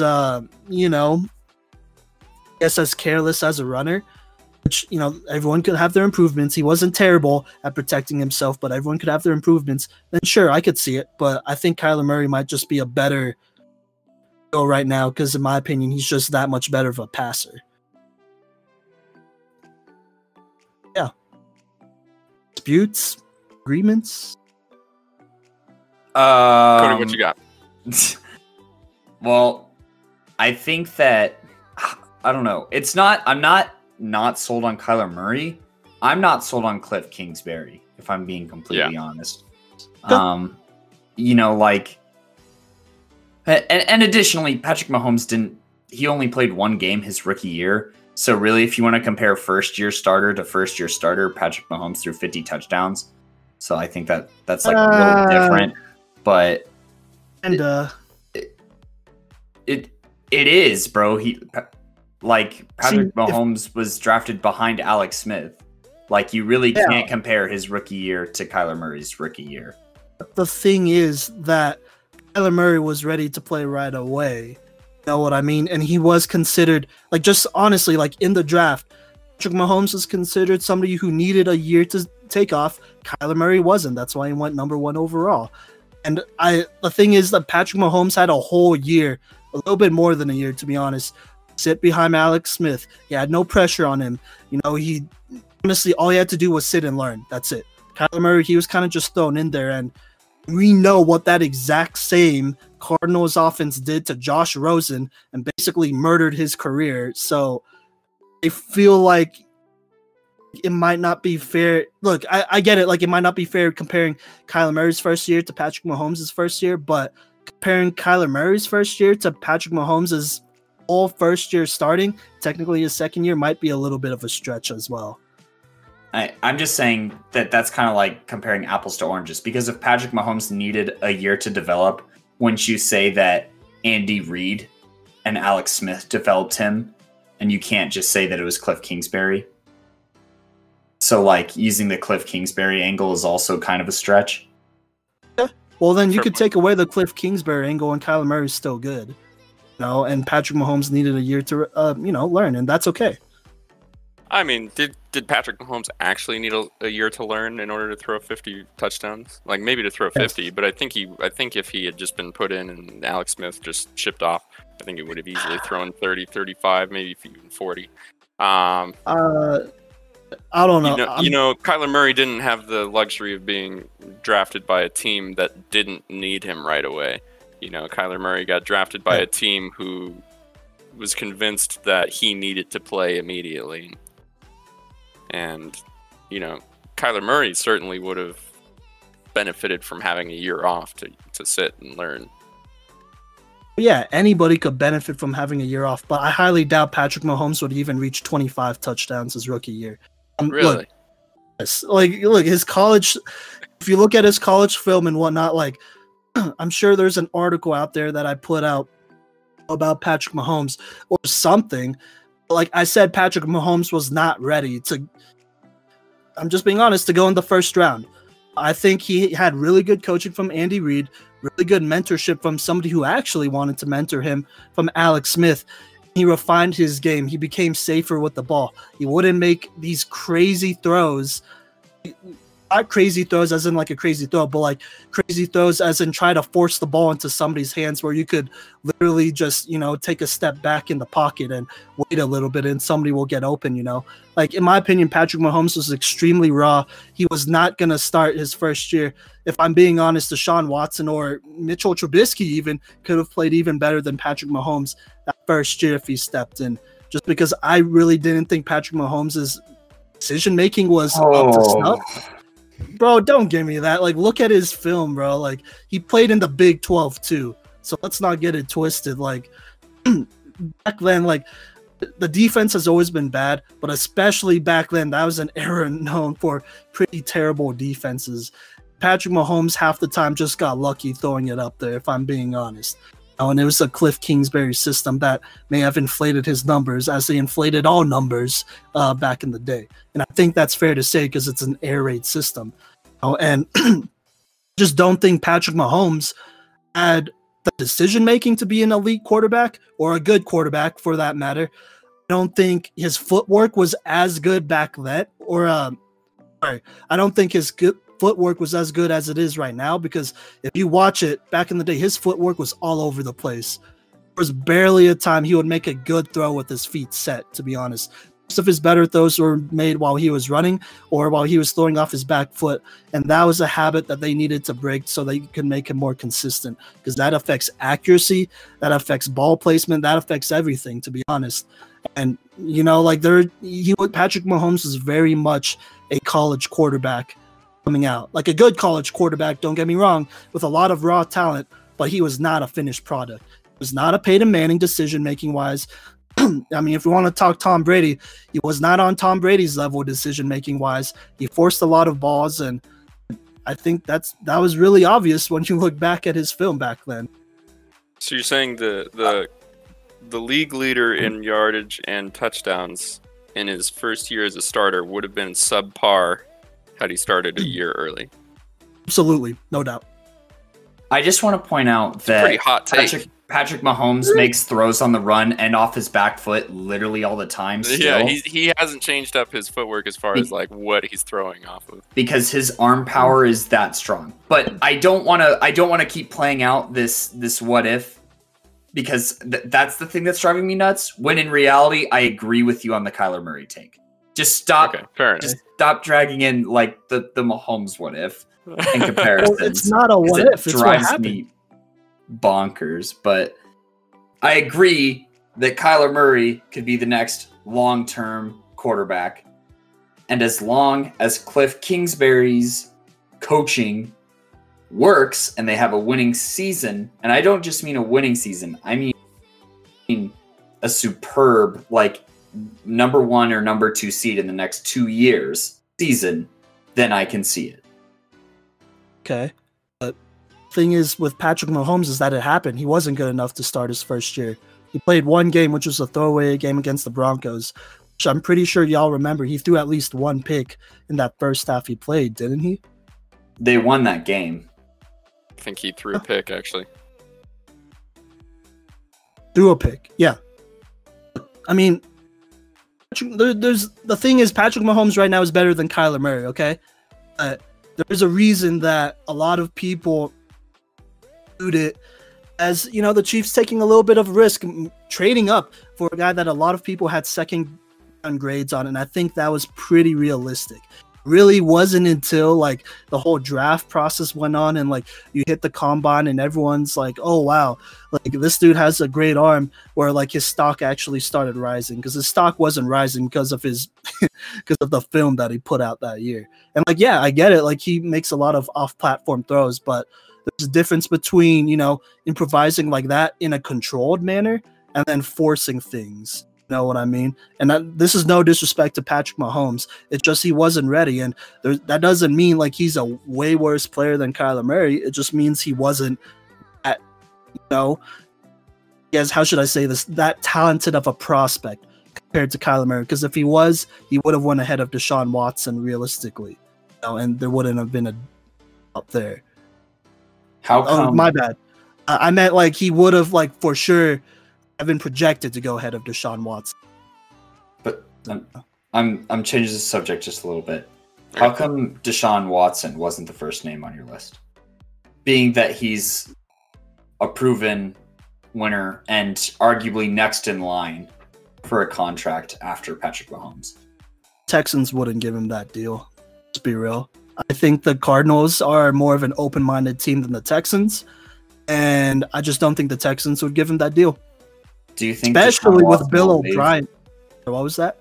Do you think Deshaun Watson will leave and somebody would give him that deal? I mean, if someone was to offer him a 10-year deal, I think he should take it. You know what I mean? I just don't see the Texans offering him more than a 6-year deal, and that's kind of stretching it. I don't think that's a realistic thing to expect out of that organization. I mean, is that a hot take? Like, I feel like that makes sense. You know, this isn't exactly a well-ran organization here, so. No, I completely agree. Yeah. Do you think he deserves a 10-year deal worth $45 million a year? Yeah, I think he deserves that kind of deal. No, I mean, I'm just gonna be honest. I don't think he's as just talent-wise, like just raw talent-wise, not as talented as a Kyler Murray or a Patrick Mahomes. But the thing about Deshaun Watson that everyone loves about him and that just everyone gravitates towards is his leadership, his perseverance, like all of those intangibles that just make him into a fantastic leader that will find a way to get it done despite not having the weapons, despite not having the talent, despite having way more injuries than Mahomes and Kyler Murray combined, just football career-wise from college to, the pros. I think John Watson is someone that a lot of people regard highly as a good person and as one of the toughest, if maybe not the toughest, quarterback in the NFL. I definitely agree, and that's kind of why I thought Deshaun Watson might be next up on the list, just because, I mean, you're right. When people think of Mahomes or Murray, the first word that comes to mind isn't leader. Like, I remember thinking that Deshaun Watson fell in the draft, and I thought that he probably should have been a top 5 pick just because going into the league, everyone knew what Deshaun Watson was, and that was a winner. Right. See, but I would put Deshaun Watson above Patrick Mahomes as far as like running ability, and I would put him on par with Kyler on as far as throwing personally. I think that's fair. I mean, look, in my opinion, Deshaun Watson should have went number 1 overall, and that's something I've been standing on for a really long time. Like, right. I really did feel like when the draft came around that there's no question that he should have went number 1 overall. This Mitch Trubisky guy shouldn't have been even drafted, if I'm being honest. And, Patrick Mahomes, like, look, I'm not going to lie. When I saw his film, I'm like, okay, cool. Like, yeah, like he can make some dope throws. Yeah, he has some raw talent, but he's not a winner like Deshaun Watson. He's not if I'm just being honest, he's not as polished off as a Deshaun Watson. Deshaun Watson to me seemed like the whole package, like he faced off with 2 really good Alabama teams first off, back to back, and he won one of those matchups. And I felt like since then, like he's really proven everything he's needed to prove, and even in the NFL, he's went a step forward and proven even more. And look, I don't doubt that he deserves a 10-year contract. I guess the only concern I might have is maybe injuries, like maybe he won't play out that whole contract all the way, but even then, I would still consider 7 out of 10 years worth it. You know what I mean? Of Deshaun Watson. I just doubt that the Texans are that smart or that they will be willing to pay him money like that. Okay, fair enough. Cody, do you have a candidate for who would be the next 10-year deal in your mind? Mine was Deshaun Watson. Yours was Deshaun Watson. That's why I kind of brought it up. I think that, depending on what happens this year, Drew Lock might be someone who we talk about. Yeah. Because John Elway would be that general manager to be like, oh yeah, well, our quarterback is signed through 2032. And we'd be like, John, he threw 25 touchdowns. What are you doing? Yeah. I could definitely see John doing that. He's like, this is the contract that I always wanted as a player. Here you go. You got it, boy. Do Okay, so I'm sure y'all don't think that would be a good move if that happened.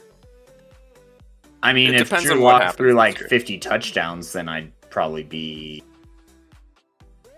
maybe okay with it. Yeah. Yeah. Okay. If he's a league MVP and he wins the Super Bowl and he's the Super Bowl MVP, then definitely. I mean, I'd think about it. I don't know about definitely, but I would. Well, yeah, I'd definitely think Yeah. about it, right? Yeah. Because, like, you still have Jerry Jeudy and Cortland Sutton. So if you pay Drew Lock that money, then you're robbing both of them. Plus, Philip Lindsay, defense. Melvin Gordon, your whole defense and your offensive line that may not For sure. be there. For sure. I think my candidate for the next 10-year contract, you guys are going to hate me for this, but it's definitely going to be Tom Brady. Okay, why? Why though? Why though? Let you talk. We'll let you talk. Why God, though? I hate this segment, bro. Okay. That's a joke. That's a What? joke. Oh my god. Oh, Okay. Tom Well, I Brady's was not gonna getting a give you 10-year your due. contract. He's not playing until he's 55. Come on. I was gonna give you a chance, Liam. Okay. I mean, is there? Yeah. How about this? Well, actually, do you have somebody though, Liam? Yeah, no, I think Lamar Jackson is going to get a 10-year. If anybody, I think he would be the type of guy to get a 10-year contract. I mean, I look at the way that the Ravens have built their team around him and built literally everything around him and the way that they talk about him, and I think he's loved in Baltimore, in the administration and the city and the fans, and the team loves him. And I could see them easily giving him a 10-year contract. I could see him getting, a Michael Vick style contract, as far as like, this guy's basically a runner. He has an arm, right? But it's not like proven. But we're still going to give him a 10-year contract. You know what I mean? I mean, he can still sling it down the field, so that's Oh, like a yeah. good point. And you bring up good points too, as far as like fan base, which all the other guys that we've talked about definitely have too. And like the love of the community and stuff like that. That definitely plays a part in it. And like, do they? Another thing to think about is, does Patrick Mahomes put butts in seats? Does he get eyes on the TV? Does Kyler Murray put butts in seats? Does he get eyes on the TV? Does Deshaun Watson put butts in seats? And the answer is yes to all three of those. Because ultimately, these players for NFL teams are investments, So Mahomes, it's like that saying where Jordan is the most underpaid worker of all time because of the amount of money that he made the entire NBA during his time playing. Like, statistically speaking, amount earned for amount made, Michael Jordan is underpaid. And we might see a case like that with Mahomes and the NFL. Yeah, I mean, $500 million is quite a bit. But he'll definitely make the Chiefs that minimum over the next 5 years. Absolutely. Him alone, Yeah, no doubt. Okay, so here's just one last follow-up question. Do you think it's possible? Do you think it's we'll go with this. Do you think it's possible for a non-quarterback position to get a 10-year extension? The first one I thought of was Michael Thomas. I could see Really? Michael Okay. Thomas getting a 10-year. 10 year. So like for 10 years, like you got this dude. Yeah. On a set like salary. Because and here's my reasoning why. I think if you reverse back the clock to like Julio Jones's third year and you ask the Falcons if they'd give him a 10-year contract, they'd say yes. Yeah. And I think that's just what kind of happens with like generational talent, and I think that Michael Thomas is that. I don't see it. What'd you say, Simon? Sorry. Generational talent? Yes. At the wide receiver position, definitely. Michael Okay. Thomas. Like Michael Thomas is, I think he's going to have a long, solid career, maybe along the likes of, for comparison's sake, like a Marvin Harrison. No, actually, I see that. Okay, that makes sense. That makes sense. He has great hands and great route running. Like, there's not like one specific physical trait. It's not like Michael Thomas isn't, just a jump ball guy like Julio Jones. He's not just a catch and run guy like Demaryius Thomas. He's not, like an insane precision route runner like Antonio Brown. He's just like kind of an all around guy that can do it all and just be reliable. That's Sure, where yeah. And that's why I think that he could be worth that. Now, the only other athlete that I could possibly think of, because I'm trying to think of athletes that are in like a similar position to Mahomes, right? Like 3 years in, and they're signed basically to like their 15th year in the league. You know, the only other athlete that I could maybe, possibly, potentially, very slimly see that happening for is like Christian McCaffrey. But I just don't think that running backs demand that type of long contract because, I mean, you get the ball the most still. So, yeah. I was actually going to say Christian McCaffrey or Saquon could, if it was going to be a non-quarterback, I could see them getting it. Sure. Or like both of those guys were on my list. Yeah, or like a George Kittle. Honestly, I don't see anybody on defense getting it, though. To be completely honest. Simon, do you have anybody from defense on your list? If anything, it might be a safety. Interesting. It's because, we were doing our top 5 safeties of all time. They have a pretty long career. Like, like really good ones. I mean, it could range anything from 10 to 16 years. Right. You know what I mean? So like Jamal Adams, basically. Yeah. See, that's a little tough, though, because it would have to be the right kind of safety, like the safety that doesn't, how should I say this? That doesn't make a ton of big contact run-stopping plays, because that's a lot of wear and tear. Because then that affects coverage ability, that affects, the range of motion. And, like, that's just biomechanics at that point, to be honest. So I would probably have to go somebody that might be maybe a little bit more pass type of guy. Like, I want to say Minkah Fitzpatrick, but I really doubt that would happen, to be honest. I don't know. Like, I can't think of many other people. I would say corner, but that's a little bit more, could be a little bit more demanding just because of, what is, and that's kind of cheating too, because you could play corner and then switch to safety. Like, right. I don't think a lot of teams plan for them to be like, all right, so we're going to have Jalen Ramsey play corner for 8 years, and then the last 2 years he'll play safety.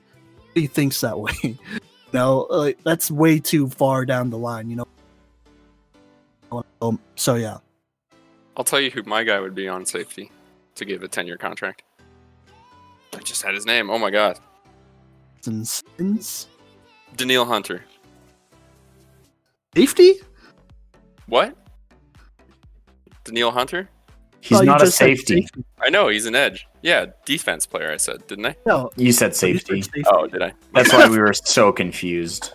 Justin Simmons, if we're talking safeties. But no, for defensive player, I would probably pick, like, Daniil Hunter. I think edge players can play quite a long time and have a massive impact, That's fair. The only thing with edge rushers is that you kind of gotta give them that contract a little bit earlier on in their career. I feel like then it gets a little bit risky. Like, I would have given Khalil Mack like that first contract after his rookie deal. I would have given him a 10-year deal, low key. For sure. Fair. I mean, we're past that point now. So, you brought up Justin Simmons. I could see him doing it, but it wouldn't be as lucrative, and I don't think he would do it, actually, now that I think about it. I think it would be something that would be on the table, maybe. I think it'd have to be like a 10-year, $100 million deal with like 95 guaranteed. Bang. I just signed Justin Simmons for 10 years. And maybe if there's some options, like team options there. I know NFL teams don't really do that. I don't know if they can, but I think they can. They can. But they can? Okay, so if there were some team options in there, that might make it a safer deal as well. So, there you go. That's fair. I wouldn't mind that, to be honest. Like, I really wouldn't. And I'm not even a Broncos fan, so there you go. I mean, he fits the mold of what you were talking about. He's primarily like a pass defending guy. Not that he can't protect the run, and he does do it really well, but that's not his primary thing. He's kind of like a true free safety. Sure, and he's real. Yeah, and he's real underrated. Well, okay, I don't want to say underrated. I would say undervalued, though. I think a lot of safeties are undervalued in general. Like, he's not super flashy like a Jamal Adams, where he may not put up like the type of stats exactly as a Minkah Fitzpatrick, but he does his job. Pro Football Focus has him as one of the higher rated guys, and I mean, whenever I happen to watch Broncos games, like he was one of the lone bright spots on that entire defense. And so I mean, I think we all know this. Like he's a pretty good leader, I would say, and he's a pretty good locker room guy that you just want in the locker room, mentoring the next, the next group of kiddos coming up. Am I wrong or? I think you're right, Cody. What do you think?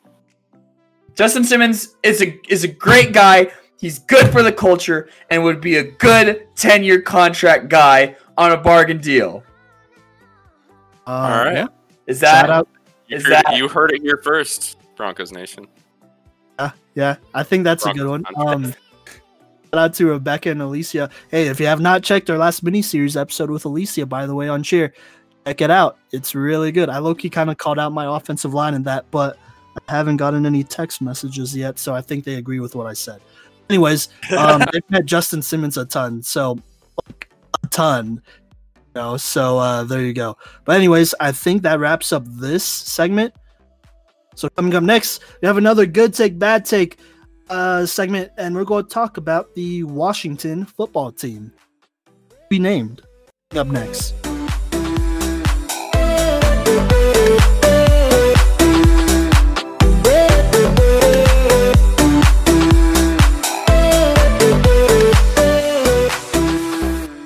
Alright, what's good, y'all? Welcome back to the Cycle 365. This is episode 40, recorded on July 7th, 2020.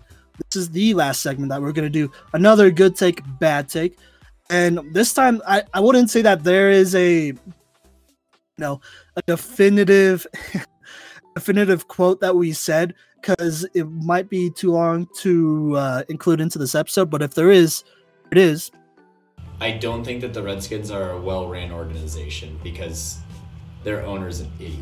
Yeah, they're dysfunctional, right? You agree? Yeah. You know that they have, no coach has gone more than 4 seasons with the Redskins. And since 1999. Say, unless this guy will donate some money and we can go buy the Redskins. Well, Jesse started and Cody to buy the Redskins and turn it around. We're going to make it a poll. Should the Cycle 365 buy the Washington Redskins? Yes. We're going to make it a poll. Let's do it. Okay, great. Please vote for this poll. It's going to be hilarious. It will be. We want to buy the Redskins. We want to. That's going to be the hashtag on this podcast. The Cycle 365 buys the Redskins. Yeah, we'll get it viral too. We'll get it viral. Yeah, we will. We will. If there's any Washington fans listening to this, we will take care of you. We will. Oh, I promise you.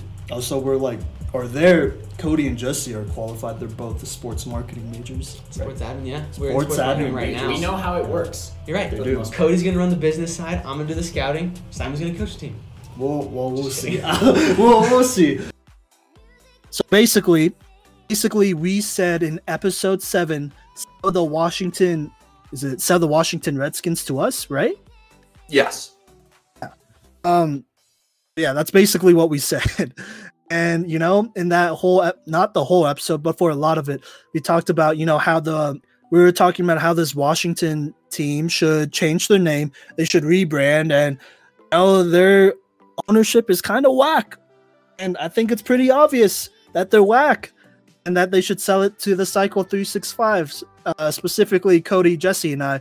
But, obviously now that Liam's here, pretty much it's everyone part of the Cycle 365 fam, the Cycle 365 gang. So I'll take a share too. Oh, and we actually did our math into it, because it actually broke a couple days ago, I want to say, at the minority shares of this Washington football team. I think there's 3 of them that own about 40% of the team, wanted to sell because they really didn't mess with Dan Snyder like that.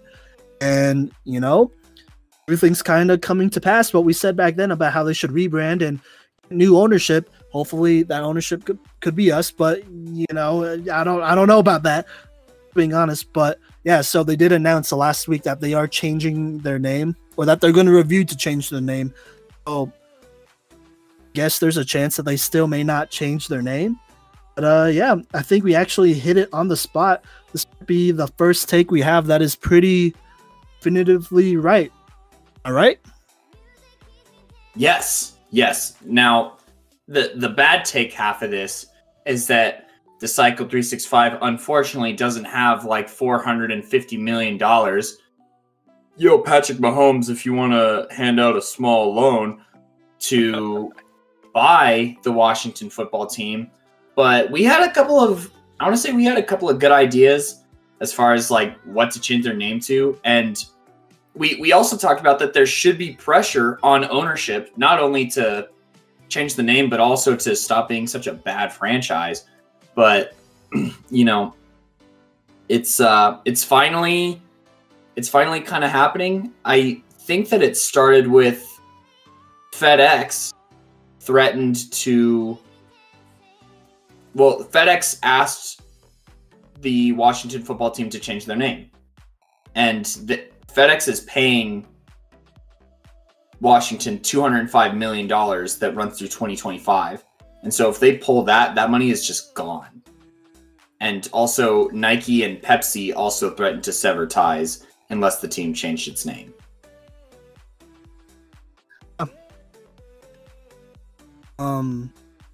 Yeah, so it's happening. It's happening. Oh my gosh. I didn't know how deep this ran, but apparently last week, Nike removed all of its Washington, quote, Redskins gear from its online store. Yep. And if you looked it up, they didn't come up. Yeah, I mean, look, with everything going on in the nation, like, you gotta change the name. You don't have a choice at this point. Just do it. Admit you screwed up. Sorry, you messed up. It is what it is. Honestly, you could keep the same color scheme and just change the logo and you'll be okay. I think honestly, you could maybe even keep the logo and just change the name to the Washington Warriors or something like that. Like, preferably, we need to change everything, right? But except for the color scheme, because the color scheme is actually pretty awesome. It's fair, but like the thing is about that is that the logo definitely has a history behind it, which is like I think that's pretty undeniable. You know what I mean? Mm-hmm. So like because of that history, it's gonna be hard to look at that same logo and be like, oh, it's the Washington Warriors, you know? People are still will be like, no, it's the Washington Redskins. That's what it was when I was a kid. That's what it was when my dad was a kid, and that's what it was when my grandfather was a kid. And I'm racist.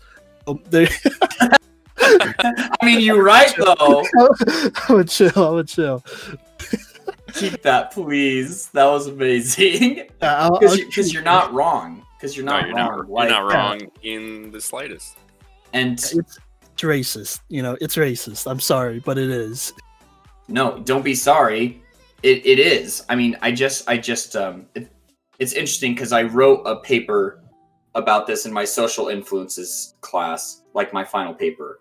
And I did some research into it, you know, and it's not like the word went south in like the mid 1800s. It was that word Redskin was used on like a wanted board for settlers to clear out native lands. And it was a bounty put on their heads. So that ever since then, that word has been associated with violence towards Native American people. And yet here we are in 2020 with it being the logo is appropriation of a culture, of a people, and, you know, just of a way of life. And it doesn't belong to the NFL. It doesn't belong to Dan Snyder. Dan Snyder owns the team, but he doesn't own Native American culture like that, you know? And that's part of the problem with appropriation is, you know, people thinking something else is theirs. And it's wrong on a lot of levels. And we've seen this has been protested for years, and the case has gone through, and there have been some low-key victories as far as like what the name of the cheerleaders was allowed to be. And, you know, they used to have like a different like mascot basically that they weren't allowed to use, but people are dressing up to these games, you know, wearing headdresses and such, and that's cultural appropriation, just like over in Kansas City as well, you know, that they're dressing up as a people to be their logo. And so that's like a huge problem with it, and it continues to diminish the Native American struggle here in the United States, which is very real. I mean, at this point, look, you take the L. It is what it is. It is what it is. Rebrand. You're already lucky that you're already restarting with another quarterback. So when people look back at this, 100 years from now, it'll be like, hey, it was the Dwayne Haskins era when that happened. So, it was already kind of a transitional period. So I think the timing's fine. And just do it. There's some really good names out there that we did not mention in that 7th episode, almost 40 episodes ago. Is it okay if I bring one up? Pop off. So the one I really love the most, and I really hope that they do, but we'll just have to see, is the Washington Red Tails. So that's named after the Tuskegee. Pronounced Tuskegee? Yeah, Tuskegee. Okay. So it's the nickname of the Tuskegee Airmen, which were basically the first, I'm going to say it was the first, right? African American flying unit, group of pilots. I feel like that's right. They were pretty instrumental in one of the world wars, and there's a lot of history behind them. And honestly, I feel like you could still go with our color scheme. I really like this Washington team's color scheme. No cap. I think the wine red with the yellow is really nice, and there's some really good uniforms they could go with. But yeah, I think that's a great. First off, you're honoring veterans, right? And it's an ode to people of color for sure. And in a very respectful way. And, honestly, you're really just changing a couple letters too. So it's not like you have to change the whole name. And I think it's pretty catchy too. So yeah, I really like Tuskegee. Sorry, my apologies. Keegan? Tuskegee. Tuskegee? Sorry, yeah. Okay, yeah. So those airmen, right? And I think it'd be a really good ode to them, honoring their legacy and whatnot. I really like the idea. Okay, follow me on Twitter if you haven't yet, because I've retweeted it. But it's like this logo of a bomber plane, right? With those Washington colors, and it looks really clean, to be honest. And I think they could really, I don't know, there's some really good, promotional and marketing ideas that they could work with that, if I'm being honest. And I like it, especially for Washington, D.C., the nation's capital. I think it's a perfect fit. I saw those tweets, and yeah, that logo looks pretty nice, and the uniforms look pretty fresh. And you have a great point as far as they're keeping the red and they're keeping the I and the S in the same spot. They're just changing the other parts that are not okay. So I like that logistical approach to it. But I'm still definitely a fan of the Washington Wild Hogs as a tribute to those O-lines back in the day. We have another name made up. I'm trying to think of the names we made up back then, but Liam, did you have a name that you wanted them to go with? Or was Warriors it? That's okay if it was. I've heard Warriors a couple times, and I think that'd be cool. You could still do that and keep the Native American symbolism, but honor it, right? Yeah. And if you honor it and you do it well, then I don't think the Native American tribes would care, right? If it's a respectful symbol and it's a respectful way that you're representing them, then I think they would embrace it.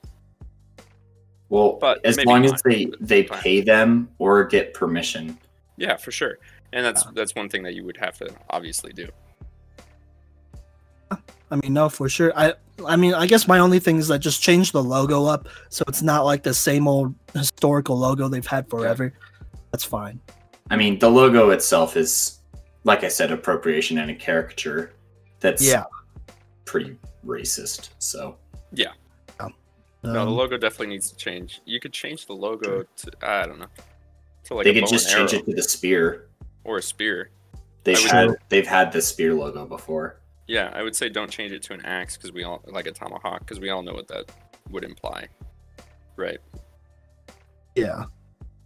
So there's definitely ways to do it, and there's ways to not do it at the same time. Like we don't want them to change it to say the Warriors, and then just make it worse than it currently is. Right. Which they totally would, though. And they Dan totally Snyder. Yeah. And they totally would just mess it up way off the rails, and we would be like, come on, man. Dan Snyder about to be like introducing the DC skins. Oh. You're like, I didn't know that was the part you wanted me to take out. Oh my gosh. That's what he would do. I'm just saying, that's what, not me, but him. You know, I'm just the one who said it. Yeah. But He would. He would. Sheesh.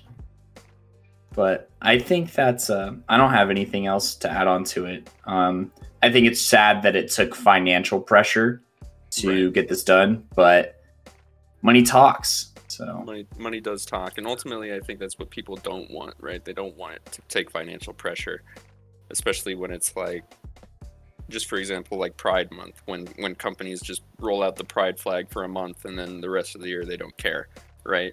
That financial pressure stuff.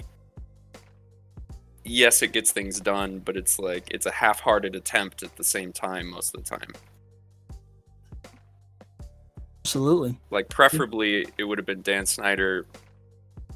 In my mind, it would have been Dan Snyder selling the team to somebody of minority origin, or preferably even a Native American man, who then changes it to something better, you know? Because he wants to. Yeah, I mean, preferably, but most definitely sell it to another white guy just to make a point, though. Yeah, I mean, I just personally don't like Dan Snyder, so that would be my preference. My preference is him out of the league. Yeah, no doubt. I mean, he's honestly just as bad as James Dolan. Maybe James Dolan might be a little bit worse, but because he owns 2 teams, so Yeah. there you go. I mean, all I gotta say is that while doing some research into this, I definitely stumbled upon some RG3 highlights, and I kind of miss those days. I'm not gonna lie, kind of miss those days. He was kind of a beast back then. Yeah, those were great days. Really played him his rookie year for no reason. Yeah, and he was Gonna really, have to. really the most dominant rookie of all time, almost. He's up there for sure, no doubt. This was the same class with Russell Wilson, Andrew Luck. Like, I'm just saying, you know, Yeah. not like the biggest scrub. Low-key, one day we might have to do a top 5 biggest what ifs of all time. That might be kind of dope, actually. We'll see. Do any of y'all have anything to add? Speaking of Mike Shanahan, he's going to be inducted into the Denver Broncos Ring of Fame in 2021. Very true. I've mentioned next year, but yeah, you're right. I just thought with RG3 being brought up That's fair. too soon. Yeah. Maybe. Anyway. That's fair. All right. Well, But- if that is it, then make sure y'all check out our whole mini series, especially one about cheerleading, the one that just dropped. I was pretty proud of it. It's good content, you know, and I've heard other people have really liked it a lot. If you're not somebody who knows a lot about cheerleading, don't worry. I don't either. So it's basically just her educating me. So it's a good listen. It's a good listen. It's not too long either. Make sure you check out all of our other episodes. Show us some love on social media at the Cycle 365. That's Instagram, Facebook, and Twitter. And then make sure you, well, first off, you're here listening to us, so you probably already know where to find us. But if you need help finding us, we're on all major streaming platforms. That is Spotify, Apple Podcasts, and YouTube. The Cycle 365, just like that. And I am one of your hosts, Simon Voyanos. Cody Stoffer. Liam Hughes. That's it. Peace.